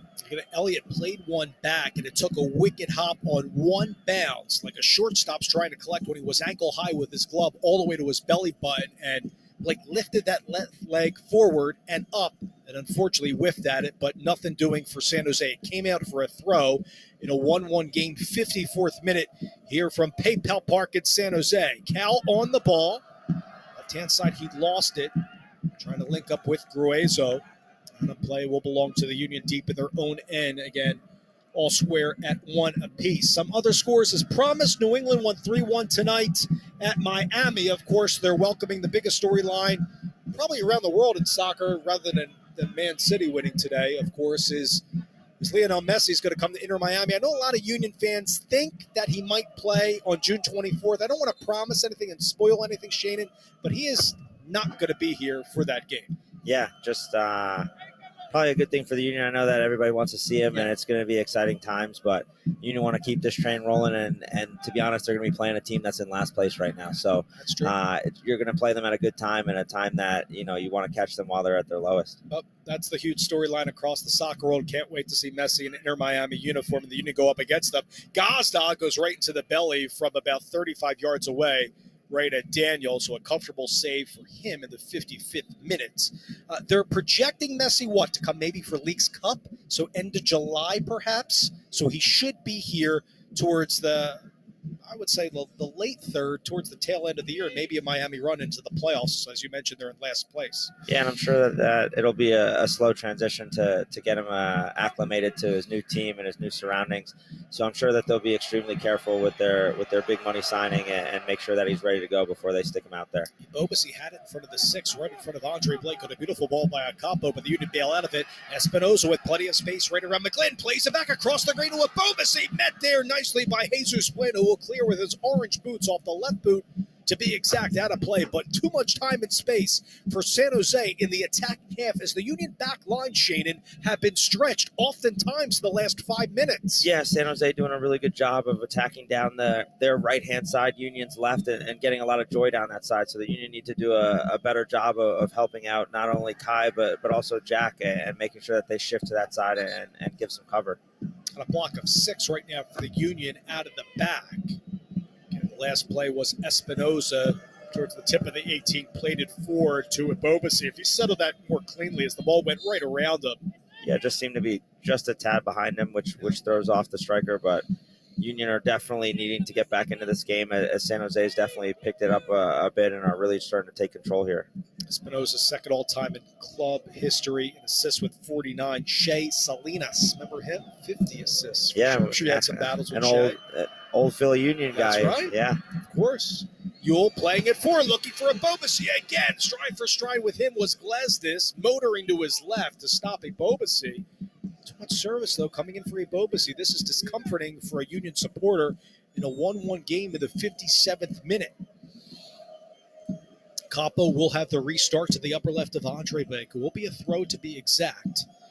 Towards the 18, it goes for Espinoza.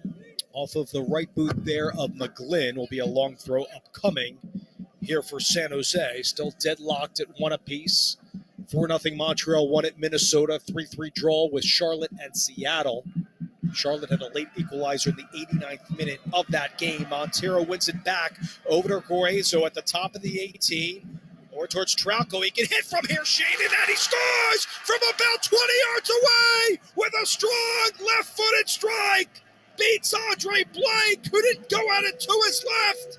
What a ball by Trauco, his second of the year, and San Jose takes the lead 2-1.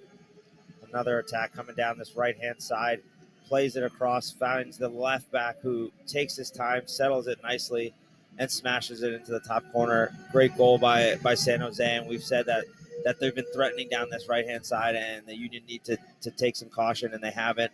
And they've paid the price. Great goal by San Jose. It's a great strike and one that we'll probably see as a contender for goal of the week. Harriel just turned away from it, Shannon, as Trauco unleashed to the top left corner from Andre Blake's perspective. Went past Harriel and Bueno. And towards that top corner, Trauco scored. He had a big goal at LAFC. Gets another there for his second this year. And it's his second career goal as well. Gosh, saw that a lot on film on the scout from Trauco. That's not the guy you want to see take a hit like that from distance.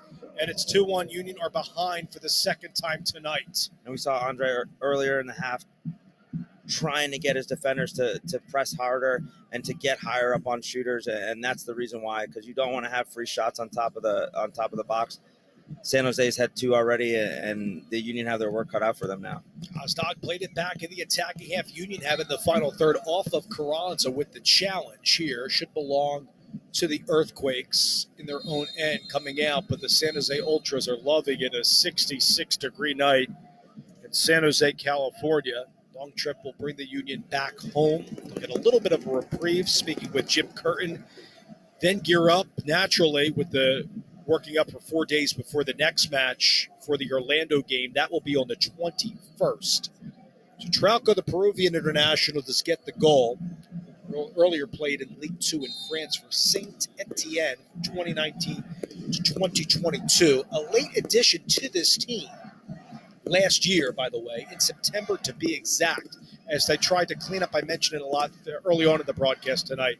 A lot of defensive woes last year. They have a new goalkeeper, a lot of changes. You go back to the lineups in recent years for San Jose against the Union. By the way, the Union beat San Jose last year in Chester 2-0. It's their first trip here in San Jose to 2019. Gazdag plays it for to Ua, 1v1 with Beeson. Ua inside the area, saved by Daniel, hugging that near post, came out towards his six, went to his left with a sprawling stop. It was comfortable from Daniel, and it will be a corner for the Union. Good job by Gazdag playing Ua in behind. Unfortunately for Ua, it just takes him a little bit to the corner flag, and he doesn't have a great angle. Tries to sneak it in at the near post, and Daniel does a good job to get down to his left and make the save. As we reach midnight here on the East, you're listening to Philadelphia Union Soccer on WPEN, Burlington, Philadelphia. 10 shots for the Union, 7 for San Jose. It's a corner for Wagner and a 2-1 San Jose lead. Wagner to the left of Daniel, getting ready for a two-step approach. In-swinging ball right at Daniel, who turned it aside. Nearly an Olympico from Kai. Second ball, one from Carranza, cleared away by Ibobasi. One back from Bueno off of 2 hops into the crowd behind the Daniel goal. Another dangerous set piece by the Union. Puts it right on the goalkeeper. Goalkeeper does a good job to bat it away, and then the Union scramble to keep it alive. San Jose gets it cleared, and then Bueno has one that snatches over the bar. Daniel's still down. Hopefully he is okay, as he was nearly 1v1 with Glesnes. Carranza whiffed at it after it was initially saved from Daniel from that corner. Union fans, get ready for the Summer Bash at Subaru Park on July 21st from 12 to 2, taking place immediately after open practice. The event will feature on-site barbecue, scoops and smiles, vegan vendor options, drinks, many fun activities to celebrate the summer. RSVP now on the Union website. I guess my invite got lost in the mail for that one, but an open barbecue sounds pretty nice. What do you think? Are you a chicken guy, burgers? What's your... A little bit of everything. Okay. I think you got to make the whole plate and then kind of snack at it and see where you get. I make a mean potato salad too, Shane. Okay. Maybe we'll have like a... What's the secret ingredient? Some garlic aioli to be exact, but There you that's for our Food Network hour after the broadcast. That's at 1 a.m., by the way. Foul called away for the ball here on the Union, as Yule was around for the club, and so was Carranza for San Jose and the Union, respectively, in a 2-1 game. San Jose will have it in front of Jim Kurt with his hands in his pocket with a white hoodie and blue joggers and the Nike kicks. Still, by the way, Tori didn't get me any dunks from the last broadcast we had. You're going to have to ask Jim. That's right. I have to ask the coach for that. Off of Carranza out of play will be a throw here for San Jose, and Acampo playing right back, by the way, for Paul Marie, who's looked really good for the right back spot. Also been featured on the left, too.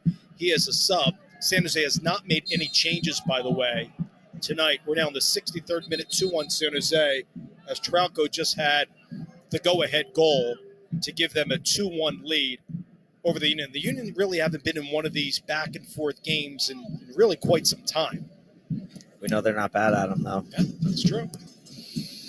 Jesus Bueno, and there by Montero. Grazo was there as well. Leon Flock collects the midway line at a 2-1 game, 63rd minute. Elliott, the 4-4-2 diamond for the Union. The one change, McGlynn on for Damian Lowe.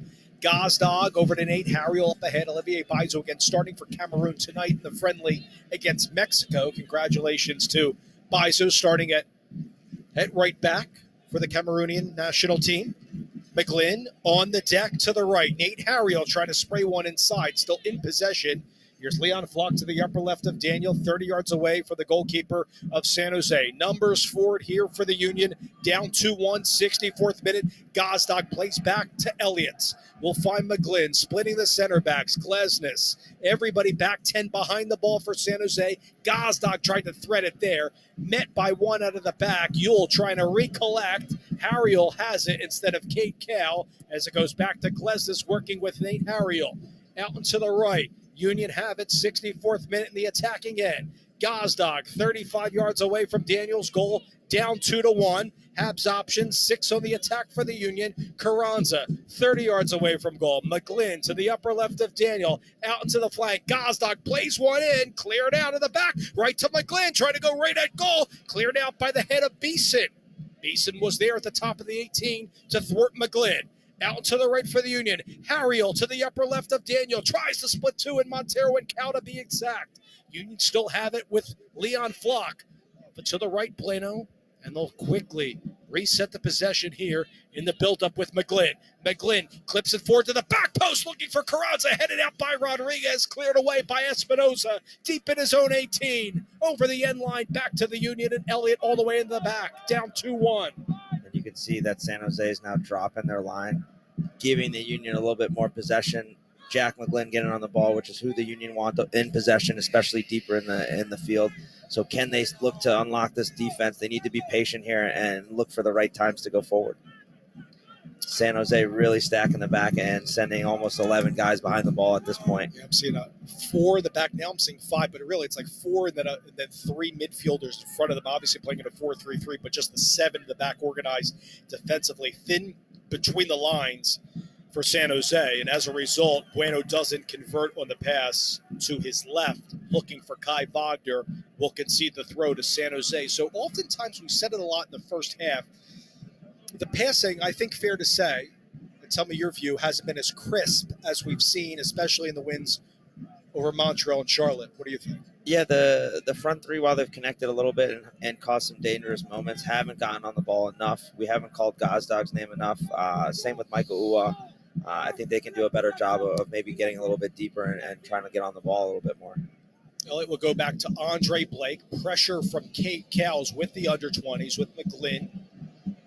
Also Sullivan and Craig. Won by Montero, that time over Harriel. Kate Cal inside the 18 to the back post. As he Bobas, who tried to play it back to Espinoza. Elliott was at his left hip. Looks like it goes off of Jack Elliott, and a corner is expected here for San Jose. And maybe one that Andre should just play a little bit longer. San Jose does a good job to press. Luckily for the Union, Jack Elliott does everything that he can on the back post to make sure that it doesn't get cut back in front of the goal, and probably saves a goal for the Union there. Short corner by Espinoza to Montero to the left of Andre Blake. Jamiro with his left foot goes to the back post, cleared off the side of the head, to the right of the head to be exact, from Big Jack Elliott. We'll find Ua helping out towards the corner flag. Cleared by Elliott, 30 yards. A curling ball up ahead, stays in the field of play.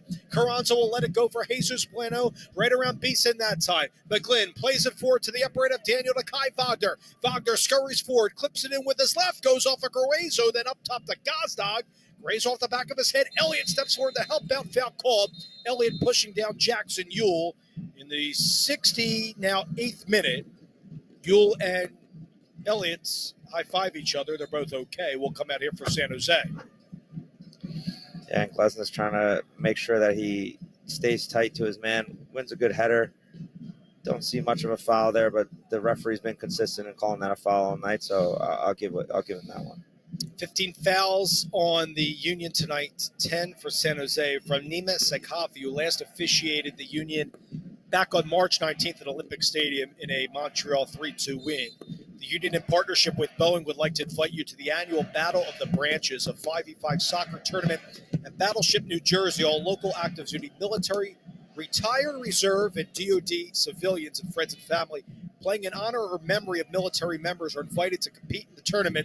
Visit the Union website for more information. Had a great partnership and a STEM event with Boeing a couple of weeks ago where they honored STEM students from the tri-state area in the club.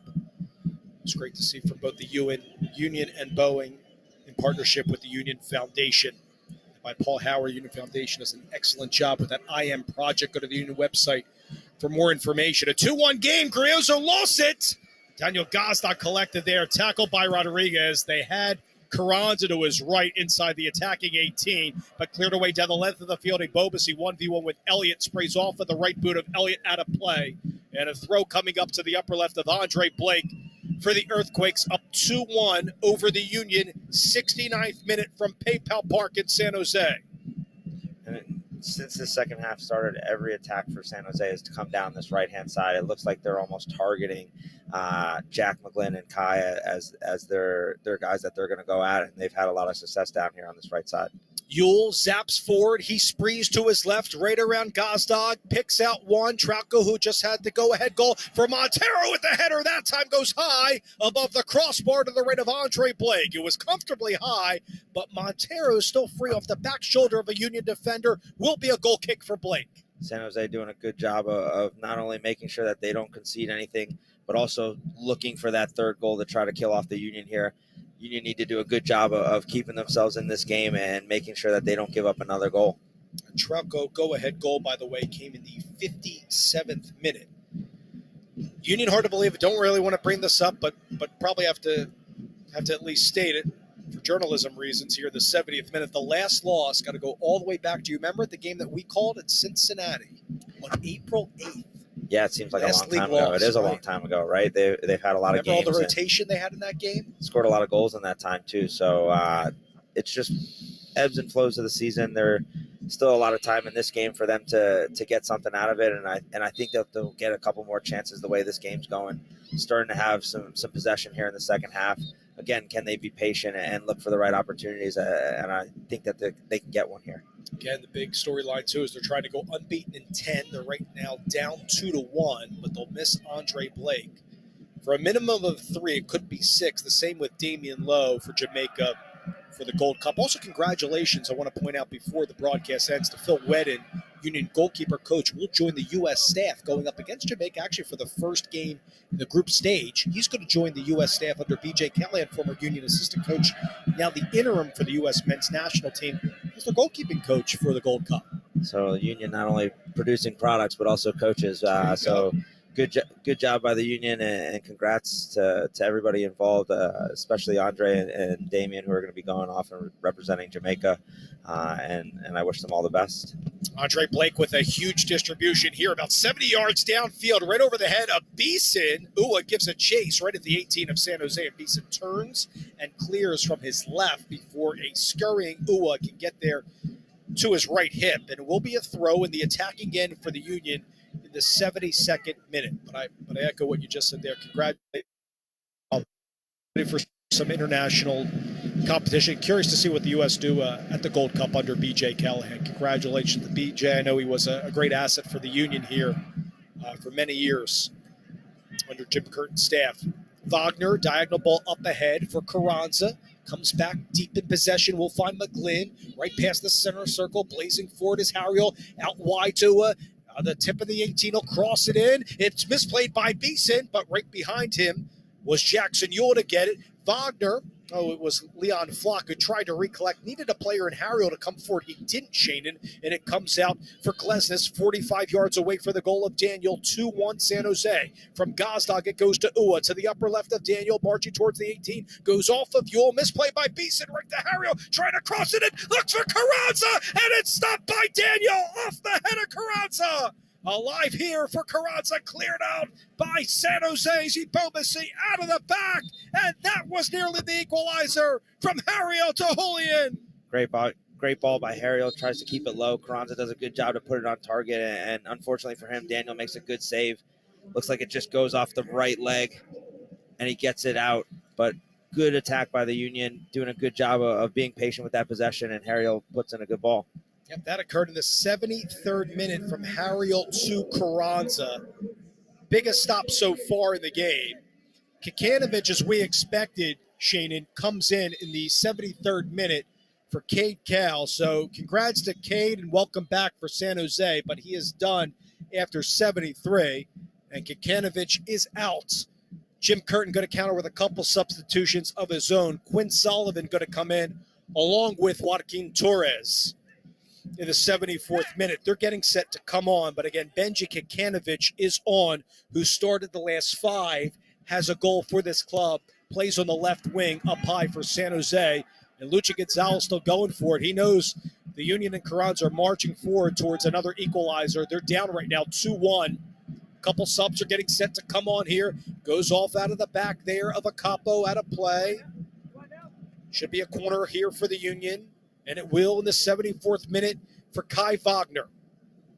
To the right of Daniel, the goalkeeper of San Jose. Wagner last had the assist to Damian Lowe back in the 17th minute. Trauco with a go-ahead goal in the 57th. Union down 2-1. 74th minute. Wagner two-step approach. Little pristine this time. It comes out on the second ball for Leon Flock. Little miscommunication as McGlynn fell. Leon salvages the possession amid the pressure of Montero. Jesus Bueno sprays it inside to the mixer. Goes off the side of the head of Ua. Acapa was right on him. And a comfortable stop to his right at the legs for Daniel. Sub still not on for the Union here in the 75th minute with the club down 2-1. Yeah, and the Union needs some fresh legs here, some guys that can really start to chase this game and try to get them back in it. Jackson Ewell coughed that up to Leon Flock. Flock with a quick restart over to Jesus Bueno, 30 yards away from the goal. He goes behind him this time to Leon in the 4-4-2. Bueno 5 yards in front of him. Closest player to deny him is Gruezo, who just plays back. You have 7 behind the ball currently for San Jose. Up 2-1, 75th minute. McGlynn with his orange boots out to the right. Leon Flock in possession. Nate Harriel to the upper left of Daniel. 25 yards away from goal. Now they go back further away from the goal of Daniel to Elliott. Back to McGlynn with his left. McGlynn, plenty of options. Opts to go to the right to Nate Harriel. Into the flank. Has some real estate on Kekanovich. Gets it on his left this time. We'll spot Leon Flock getting set to cross it in. He mulls it into the center. Looking for Carranza. Here comes a free runner in Ua. It comes out for San Jose defensively out of the back. Nice play by Beeson to clear. Off of Carranza out of play. Will be a throw here for San Jose. And here come the subs in the 76th minute for the Union down 1. And now the Union taking their turn to attack down their right side, and Nathan Harriel doing a good job to get into the attack. We've seen him put some dangerous balls in. That one comes from Flock, and the Union almost get a hockey assist from Michael Ua, who's going to be substituted off here, and that'll be his last contribution. Quinn Sullivan coming on, looking to be that live wire along with Joaquin Torres, 2 guys that can be a spark off the bench, and hopefully can get the Union going in this attacking third and look to finish something off. Still plenty of time, Shannon. We'll keep an eye how they're aligning here in the 77th minute.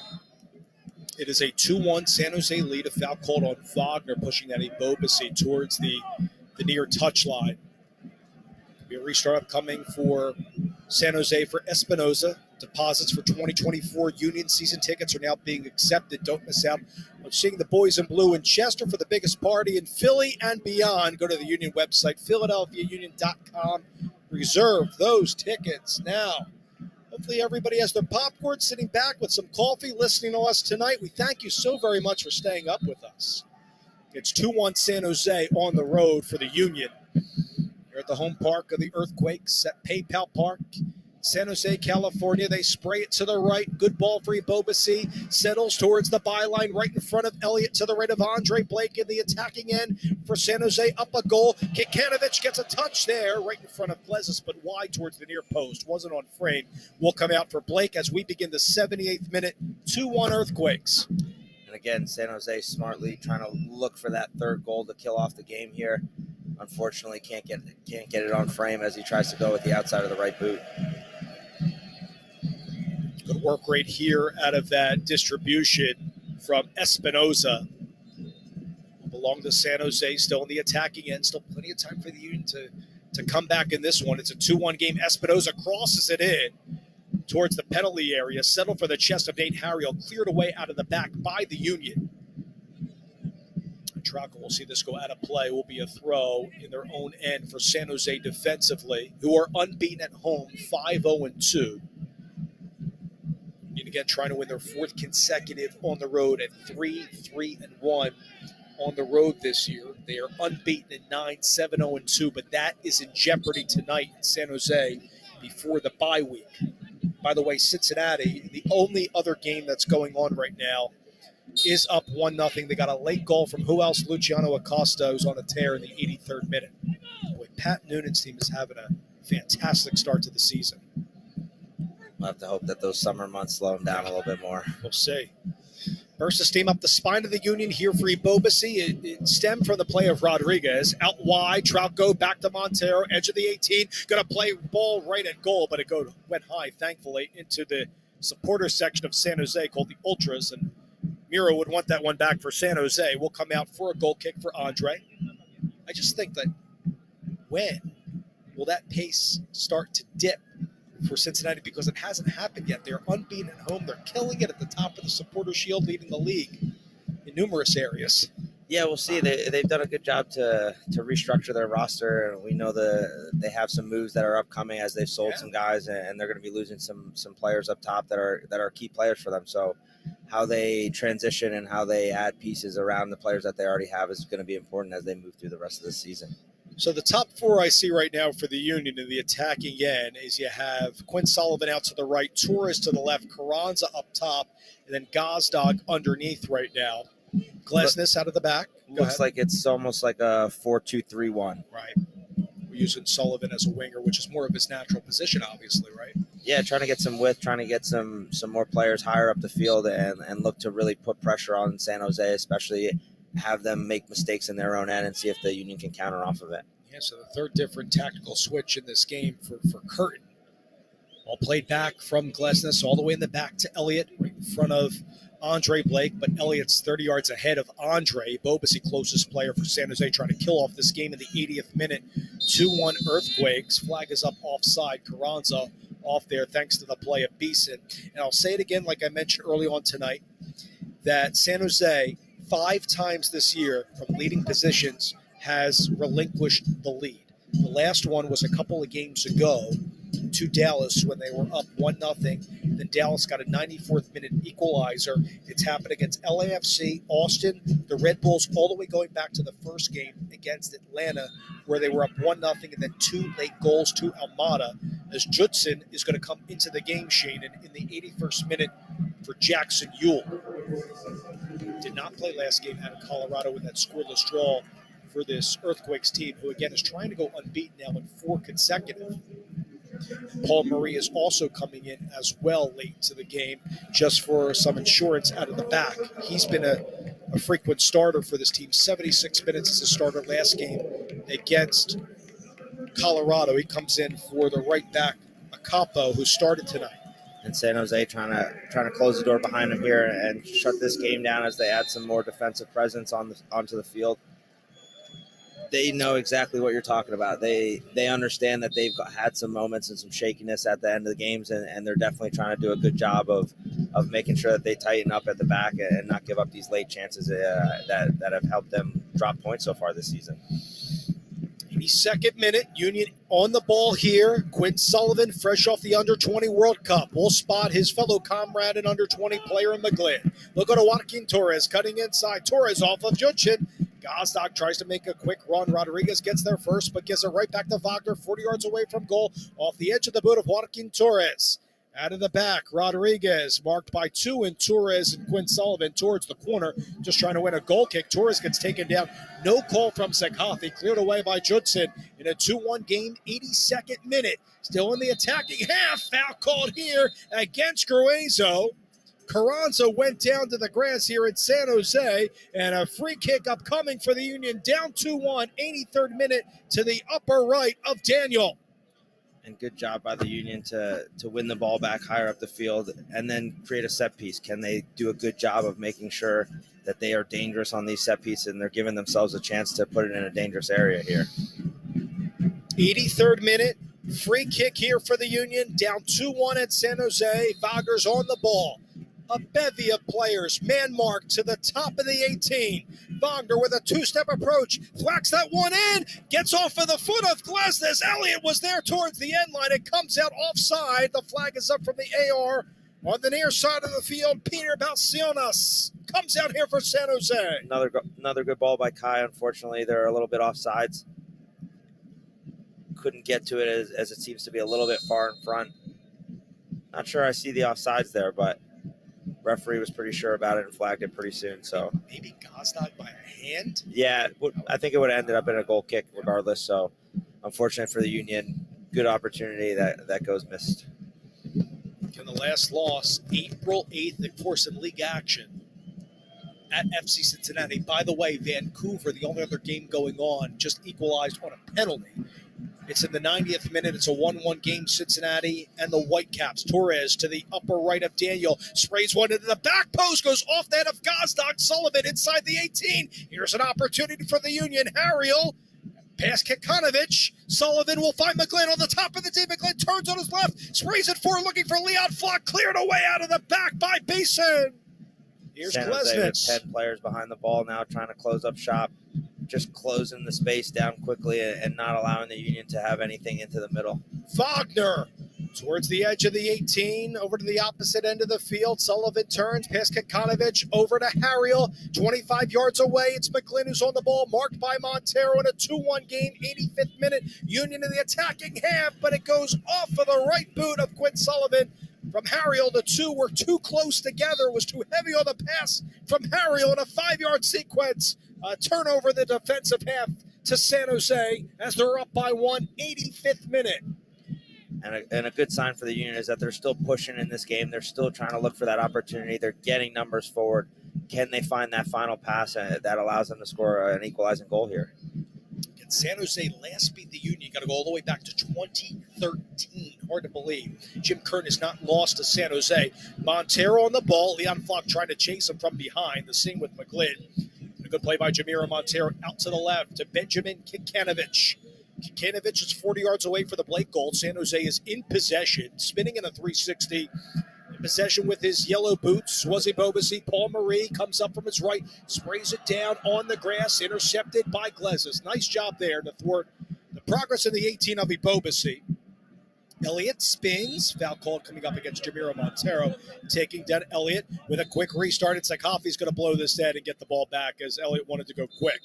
I guess Montero was too close to the ball, the 86th minute, 2-1 San Jose. For the first time in 4 games, Jonathan Mensah, the former longtime captain of Columbus, comes into this game late in the 86th minute for Jamiro Montero. It's good to see Miro, former Union player, but Montero's out and Mensah Shannon is on here for the Earthquakes, trying to kill this one off. Yep, and San Jose just adding more defensive presence to the back as the Union start to throw numbers forward and to throw balls into the box. So they need to do a good job of making sure that they are patient and look to exploit the wide spaces that they've had some bad passes here in these last couple minutes. It's their 5th and final move in this one for Luchi Gonzalez, trying to get win number 7 in MLS play. Came into the night 5th in the Western Conference. This is the lone meeting between the teams. Again, the difference is tonight, Bobasi had the first goal in the 8th minute. Damian Lowe at the equalizer was 1-1 at the time. Trauco with a strike from distance to make it 2-1 San Jose in the 57th minute. He's their left back. And a foul called right around midfield. Possession should be retained by the Union. 87th minute. The club again is down by 1. Leon Flock is done. Chris Donovan is on to try to create something for the Union, Shannon, late in this one on the road.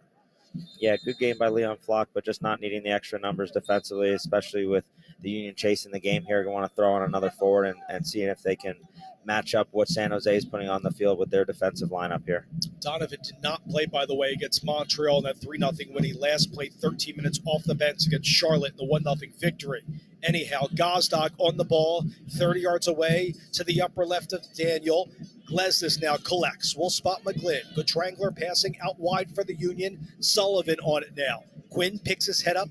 Everybody behind the ball defensively for San Jose. Torres at the top of the D from Gazdag. Evades 2. And Joaquin is still in possession. 88th minute, 2-1 San Jose. Gazdag back to Torres. With his left foot, will spot McGlynn.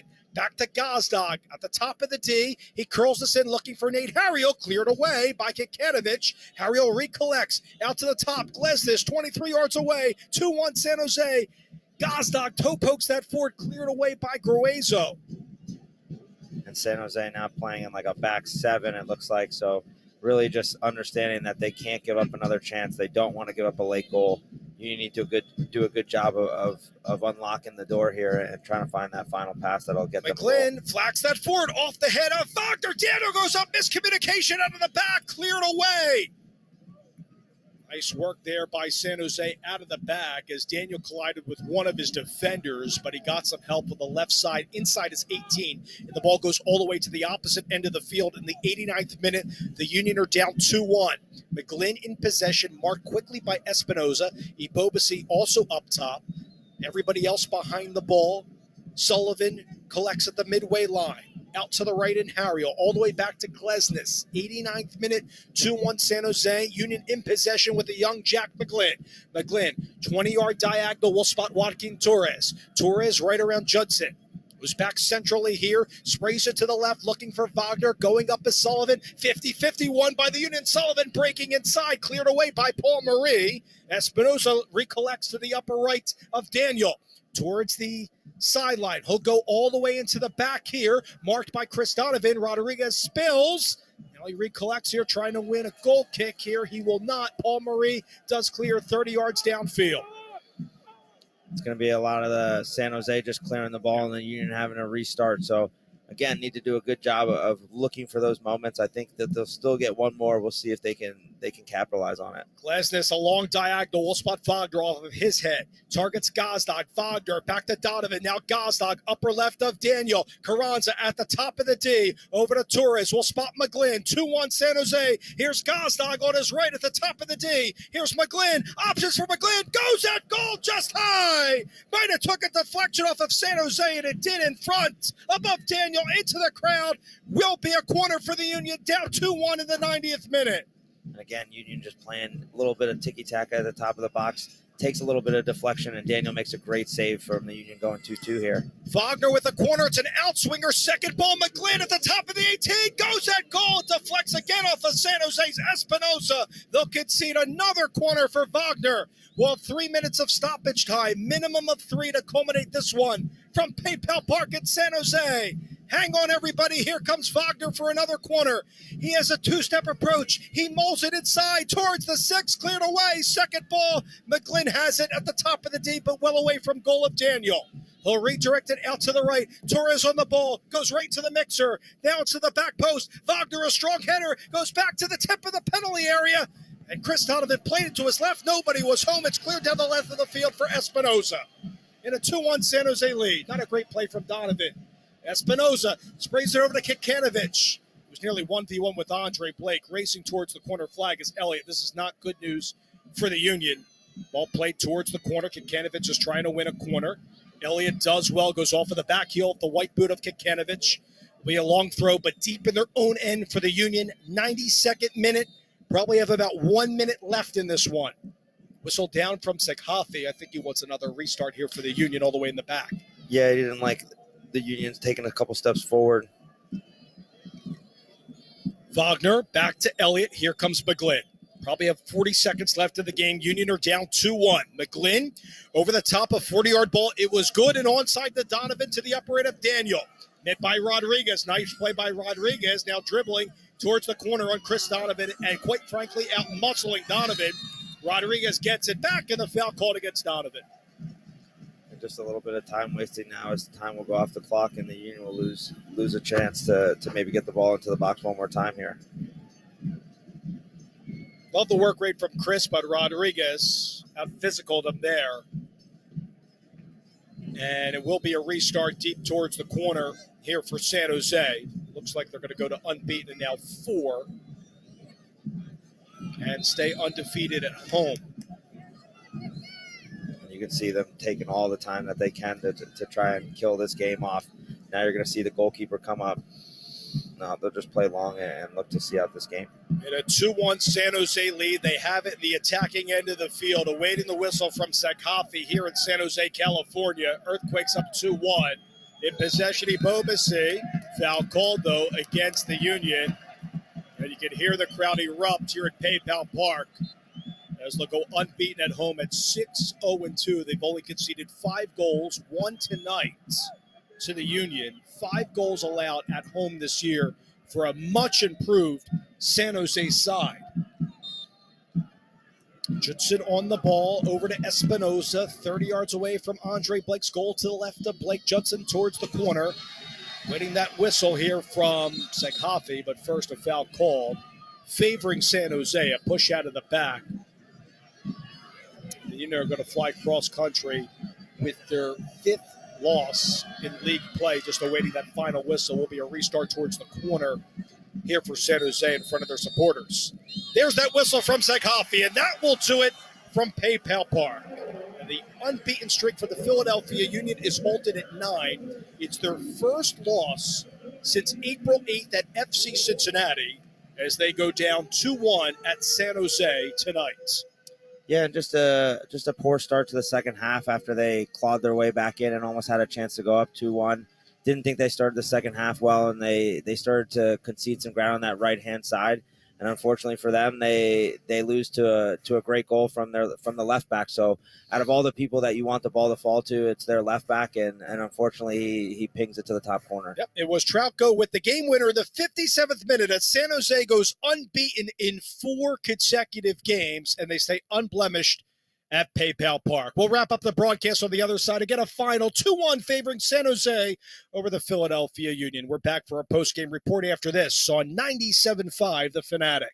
You're listening to the Union Radio Network. The Swag is a no-cost soccer training program for young athletes in Philadelphia's under-resourced communities. With numerous locations across the Philadelphia area and multiple programs to suit all skill levels, the Swag is committed to building a level playing field where anyone can compete. If interested in learning more about the program or to make a donation, visit the-swag.org. The Swag is fully funded by donations, so please consider making a contribution today. The Swag is proud to partner with the Philadelphia Union in our effort to create opportunity.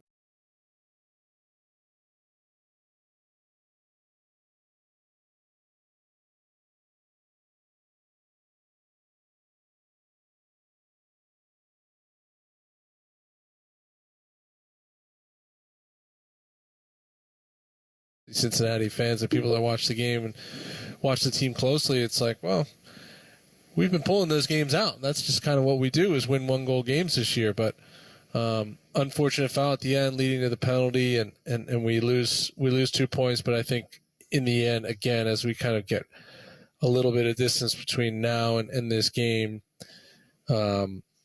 we'll realize it's a pretty good point. Yeah, 15th time I mentioned earlier. 15th time in 17 matches that FC Cincinnati have scored first, and they've only dropped those points 3 times now. But they didn't drop them all together. They just dropped 2 points, right? 3 draws when scoring the first goal, 12 wins this season. And we were talking about it a little bit off the air, but this team looked tired in the first half, and they had a battle to get through 90 minutes tonight. Yeah, they did. And that, again, speaks to this being a positive result, you know? Yep. The guys, I said, after about 30 minutes, you're looking at them, they're sort of huffing and puffing, and the body language is looking a bit tired, and sometimes defensively the reactions were a bit late, and I think that's down to fatigue because this team's defended so well, and even tonight they defended well. I said the game's going to be won and lost by who defends the box well, and I think that they did really well. So many times Yerson Mosquera winning the ball in the air and making blocks and tackles, and but, you know, sometimes the game just kind of figures you out a little bit, and it's just a direct ball that leads to the penalty. But overall, lots of positives from the group, and we knew Lucho Acosta would come in and make a difference, and he did just that tonight. Well, we'll talk about that goal and give you our full match recap on the other side of the break. It's already Sunday morning, past midnight in the Queen City, as we continue our post-match coverage next on ESPN 1530. You think buckling up is a personal choice? That it doesn't hurt anyone else? You would be wrong. Your choice could shatter the lives of your family, friends, and everyone you know. That's why we enforce seatbelt laws, to save lives. Think about that every time you drive. Buckling up isn't just a good idea, it's a choice between surviving a crash or not. Make sure you and everyone in the vehicle buckles up every time. Click it or ticket. Paid for by the National Highway Traffic Safety Administration. You're never offside at Wings and Rings. With elevated food and VIP service, we are dedicated to being the place all fans can enjoy the match. Whether it's enjoying a bit of banter, catching up with old friends, finding new favorites, or watching your team bring home the win, we invite all FC Cincinnati fans to kick back and enjoy life with us. Stop into any of the 12 Cincinnati area Wings and Rings locations or place your order online at wingsandrings.com. There are lots of ways to make Skyline part of your game plan. You can pregame with friends in 5 ways at your favorite Skyline, or carry out conies to crush during the game. And Skyline is the only place for post-game Cholitos and chili cheese fries. Football, basketball, baseball, or soccer. High school, college, or pro. Doesn't matter. Game time is always a good time for Skyline. So get your game face on and get your Skyline game plan together. Feeling good. It's Skyline time. Did you know that 90% of adults support organ, eye, and tissue donation, but only 60% are signed up as donors? There are nearly 110,000 people waiting for life-saving organ transplants in the United States and over 500 people in our community. Now, that number grows every day.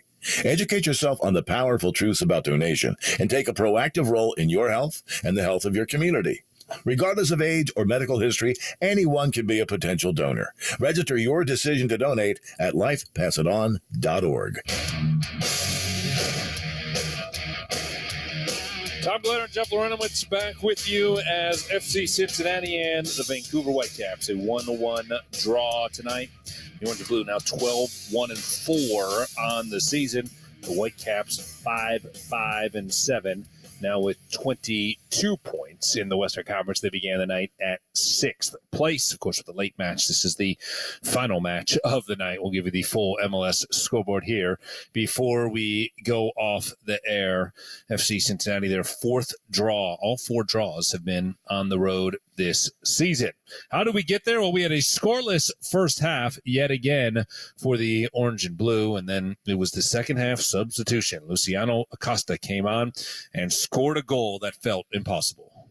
Acosta with a long ball into the 18. Tries to get he's done it. He's off done the it. line, and he does. Lucho Acosta off the bench gives the Orange and Blue a 1-0 advantage. Lucho comes into the game. He pokes it up and over Yohei Takaoka, and you could hear both our reactions in the moment. It felt like it wasn't there, and he just went for that far corner and snuck it in. Somehow. Yeah.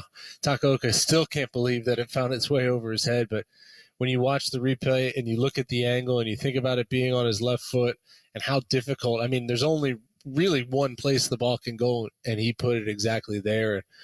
It was a great little finish and a little moment of hope at the end of the game. Absolutely. It lasted about 4.5 minutes because then there was the foul by Matt Miazga inside of the penalty area, and it resulted in a penalty. Didn't have to go to review. It was very clearly a foul. Matt knew it. Everybody seemed to know it. Ryan Gauld stepped to the spot. He even the match at 1-1. It was a very professional penalty kick, and even if Roman dives the other way, he would have had a very hard time getting to the ball. Yeah, absolutely. There was no question. He was able to wrap his left foot around it and put it in the corner. I think that it was good as well after that goal that Cincinnati, didn't really bend any further, found themselves down the other end of the field, almost creating opportunities. But really, it's a game that should end in a draw, and I think both teams deserve 1 point. No team really deserved to steal 3 points, I think, in that one. Yeah, and you mentioned it earlier. It feels a little greedy that you wanted 3 points tonight because of the run of form from FC Cincinnati, but we talked about it at the beginning of the year. Win at home, which that's all that FC Cincinnati has done. Draw on the road, and you're fine, right? Yeah. Yeah, absolutely. That's the formula, right? Keep getting results on the road, one way or another. If you're getting 3 or you're getting 1 from the road games and you continue the form at home, everything's going to be okay. Yeah, and they defended. They were as good on the ball or as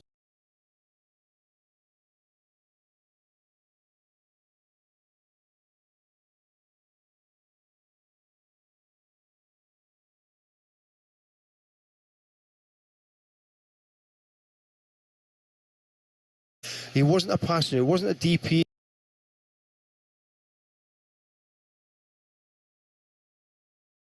Welcome to AutoZone. What are you working on today? So you've got an oil change coming up. Be that way because he's active in and around the box. Yes. It feels like he could have some multi-game performances here for the Vancouver Whitecaps. He talked about the road struggles. We'll have to figure it out pretty quick because they go on the road for the next 3 important games. You mentioned Colorado Rapids, LAFC, and then Sporting Kansas City. So 3 big games on the road for the Vancouver Whitecaps coming up here. Yes, 3 big games. And Colorado being the winningness, if there is such a word as that, winningness. I mean, the Blake Price fired a few words at me in midweek, and I'm telling you, I'm still trying to find the words in the dictionary, what he said to me. But that's a winnable game. Yeah. I would say down in Colorado, with the greatest respect to Colorado, they're dangerous at home as well. But the next two, I mean, LAFC, well, the fixture looks after itself because you know that the crowd are packed in there and they're noisy. They get right behind them. The last one, Sporting Kansas City, they've won again today at home. So you know that that's a difficult fixture. So that's why, again, I go back to it being so important today that we got something just to keep that momentum going. And now we've got a wee break as well, Asa, so the lads can sort of switch off a little bit, recharge the batteries, and then by the time that Colorado games comes around, we should be hopefully fully fit and hungry and ready to go again. 22 points from 17 games as we hit the midway mark of the MLS season for the Vancouver Whitecaps. We will hear from Paul Dolan in a little bit. He'll be joining us in the booth. Right now, let's get a traffic update from the AM 730 Traffic Center. Here's Ray Luck. All right, so right now, if you are passing through Delta, still the situation with the power line repairs. Ladner Trunk Road is still shut down between 64th and 66th. Find another way. Aside from that, pretty good commute. North Shore volume, none of that. Highway 1 east and west through the Fraser Valley, looking great. And tomorrow, reminder, the RBC Run for the Cure is happening in Vancouver. Canby is shutting down between King Ed and 41st, 6 a.m. till noon. Back to you. Thanks so much. All right, we will be joined by Paul Dolan shortly. We'll also hear from the coach of the Vancouver Whitecaps, Vanni Sartini. You're listening to the Whitecaps FC post-match show on AM 730. This is AM 730, CKGO Vancouver. Go Whitecaps, a Course Entertainment Company. We all know everything is more expensive right now, but we want a high quality of life to renovate or educate our kids. And it's a great time to have more flexibility. Capital Direct allows you to do that. Right now, it's more important than ever to plan your cash flows both in and out, and it's nice to know that a Flexi line from Capital Direct can help you do that. Whether you need $80,000, $180,000, or even $1.8 million. Call Capital Direct today at 1-800-NEW-CAPITAL. CapitalDirect.ca. Cold floors and musty odors? Ugh. No thanks. A dry, insulated, usable crawl space? Yes, please. Locally owned Basement Systems Vancouver is part of the HPCN, an approved contractor for the Clean BC Better Homes program, with available government grants, rebates, and even funding of up to 95% of the cost for insulated, cleaned, and pest-controlled crawl spaces. For all things basement-y and crawl spaces, too, Basement Systems Vancouver gets rid of the ick, so you don't have to. Basement Systems Vancouver. Visit bsv.ca.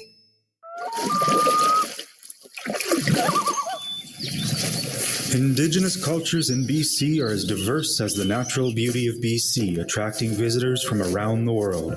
From the Rockies to the Pacific, Indigenous peoples have thrived on the land and cared for it since before memory. Indigenous Tourism BC invites you to deepen your understanding and care for these lands. Let Indigenous hosts guide you on this journey.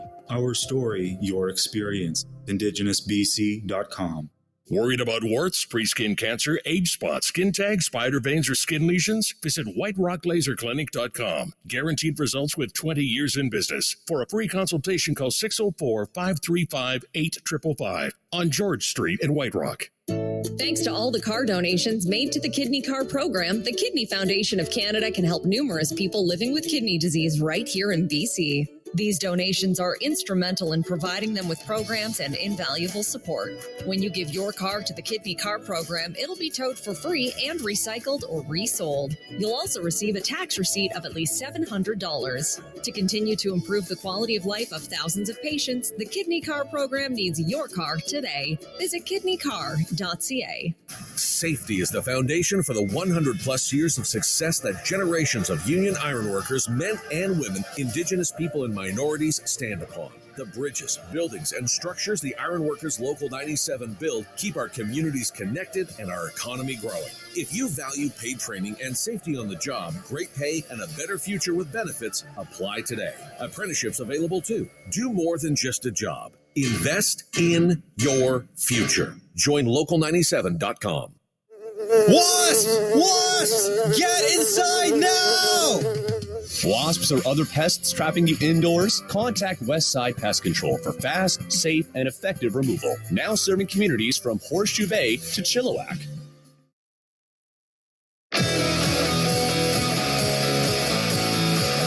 You're listening to the Whitecaps FC Post-Match Show, presented by Play Now Sports on the home of the Caps, AM 730. Once again, here are Asa Raymond and Colin Miller. Welcome back to the Whitecaps FC post-match show on AM 730. Colin and I, joined by Paul Dolan, just finished doing the call for Apple TV, and it was an interesting game. Had some chances early on, but it was weird. We talked about this, Colin, at halftime. It felt like it was a tight chess match, and then we saw the highlights and were reminded of all these chances. It didn't, you kind of forgot about these chances that happened throughout this whole game. You know what? It's a good point you make, because I felt the exact same way at halftime when our producer was running down the shot list of 5, 6, 7 incidences where there was a chance at goal. Not great saves or anything else, but the big block from Veselinovic early in the game. Yes. The Cordova chance, it goes just wide. Effort, there were some opportunities, nothing clear cut. And I think truly that was down to two legless teams. Let's be honest. Yes. It's 11 in 35 for the Whitecaps, 10 in 35 plus the travel, midweek games. Not to drag down or make excuses for the teams, but it's impossible for there not to be an effect at the end of such a long period of games that are all condensed like that, and big moments midweek. The Canadian Championship is going to take it out of some of the players, and that's why you can't start your very best team. It's also why we felt with 10, 15 minutes to go, when you bring on a Lucho Acosta, when you bring on Julian Gressel and Ryan Gauld, that's when the explosion happened and we saw both goals. So I kind of expected that that's what we'd see, a team and a game that was percolating and then explode in the last 10, and we were lucky enough to get goals in that time frame. Yeah, definitely changed the games, the subs, didn't they? Acosta's goal, Dolly, beautiful. I said to Asa there that you see that in any league in the world and people are absolutely going crazy about that, the quality of the goal. If you get a chance, listeners, to see the goal at some point, it is worth it, because it is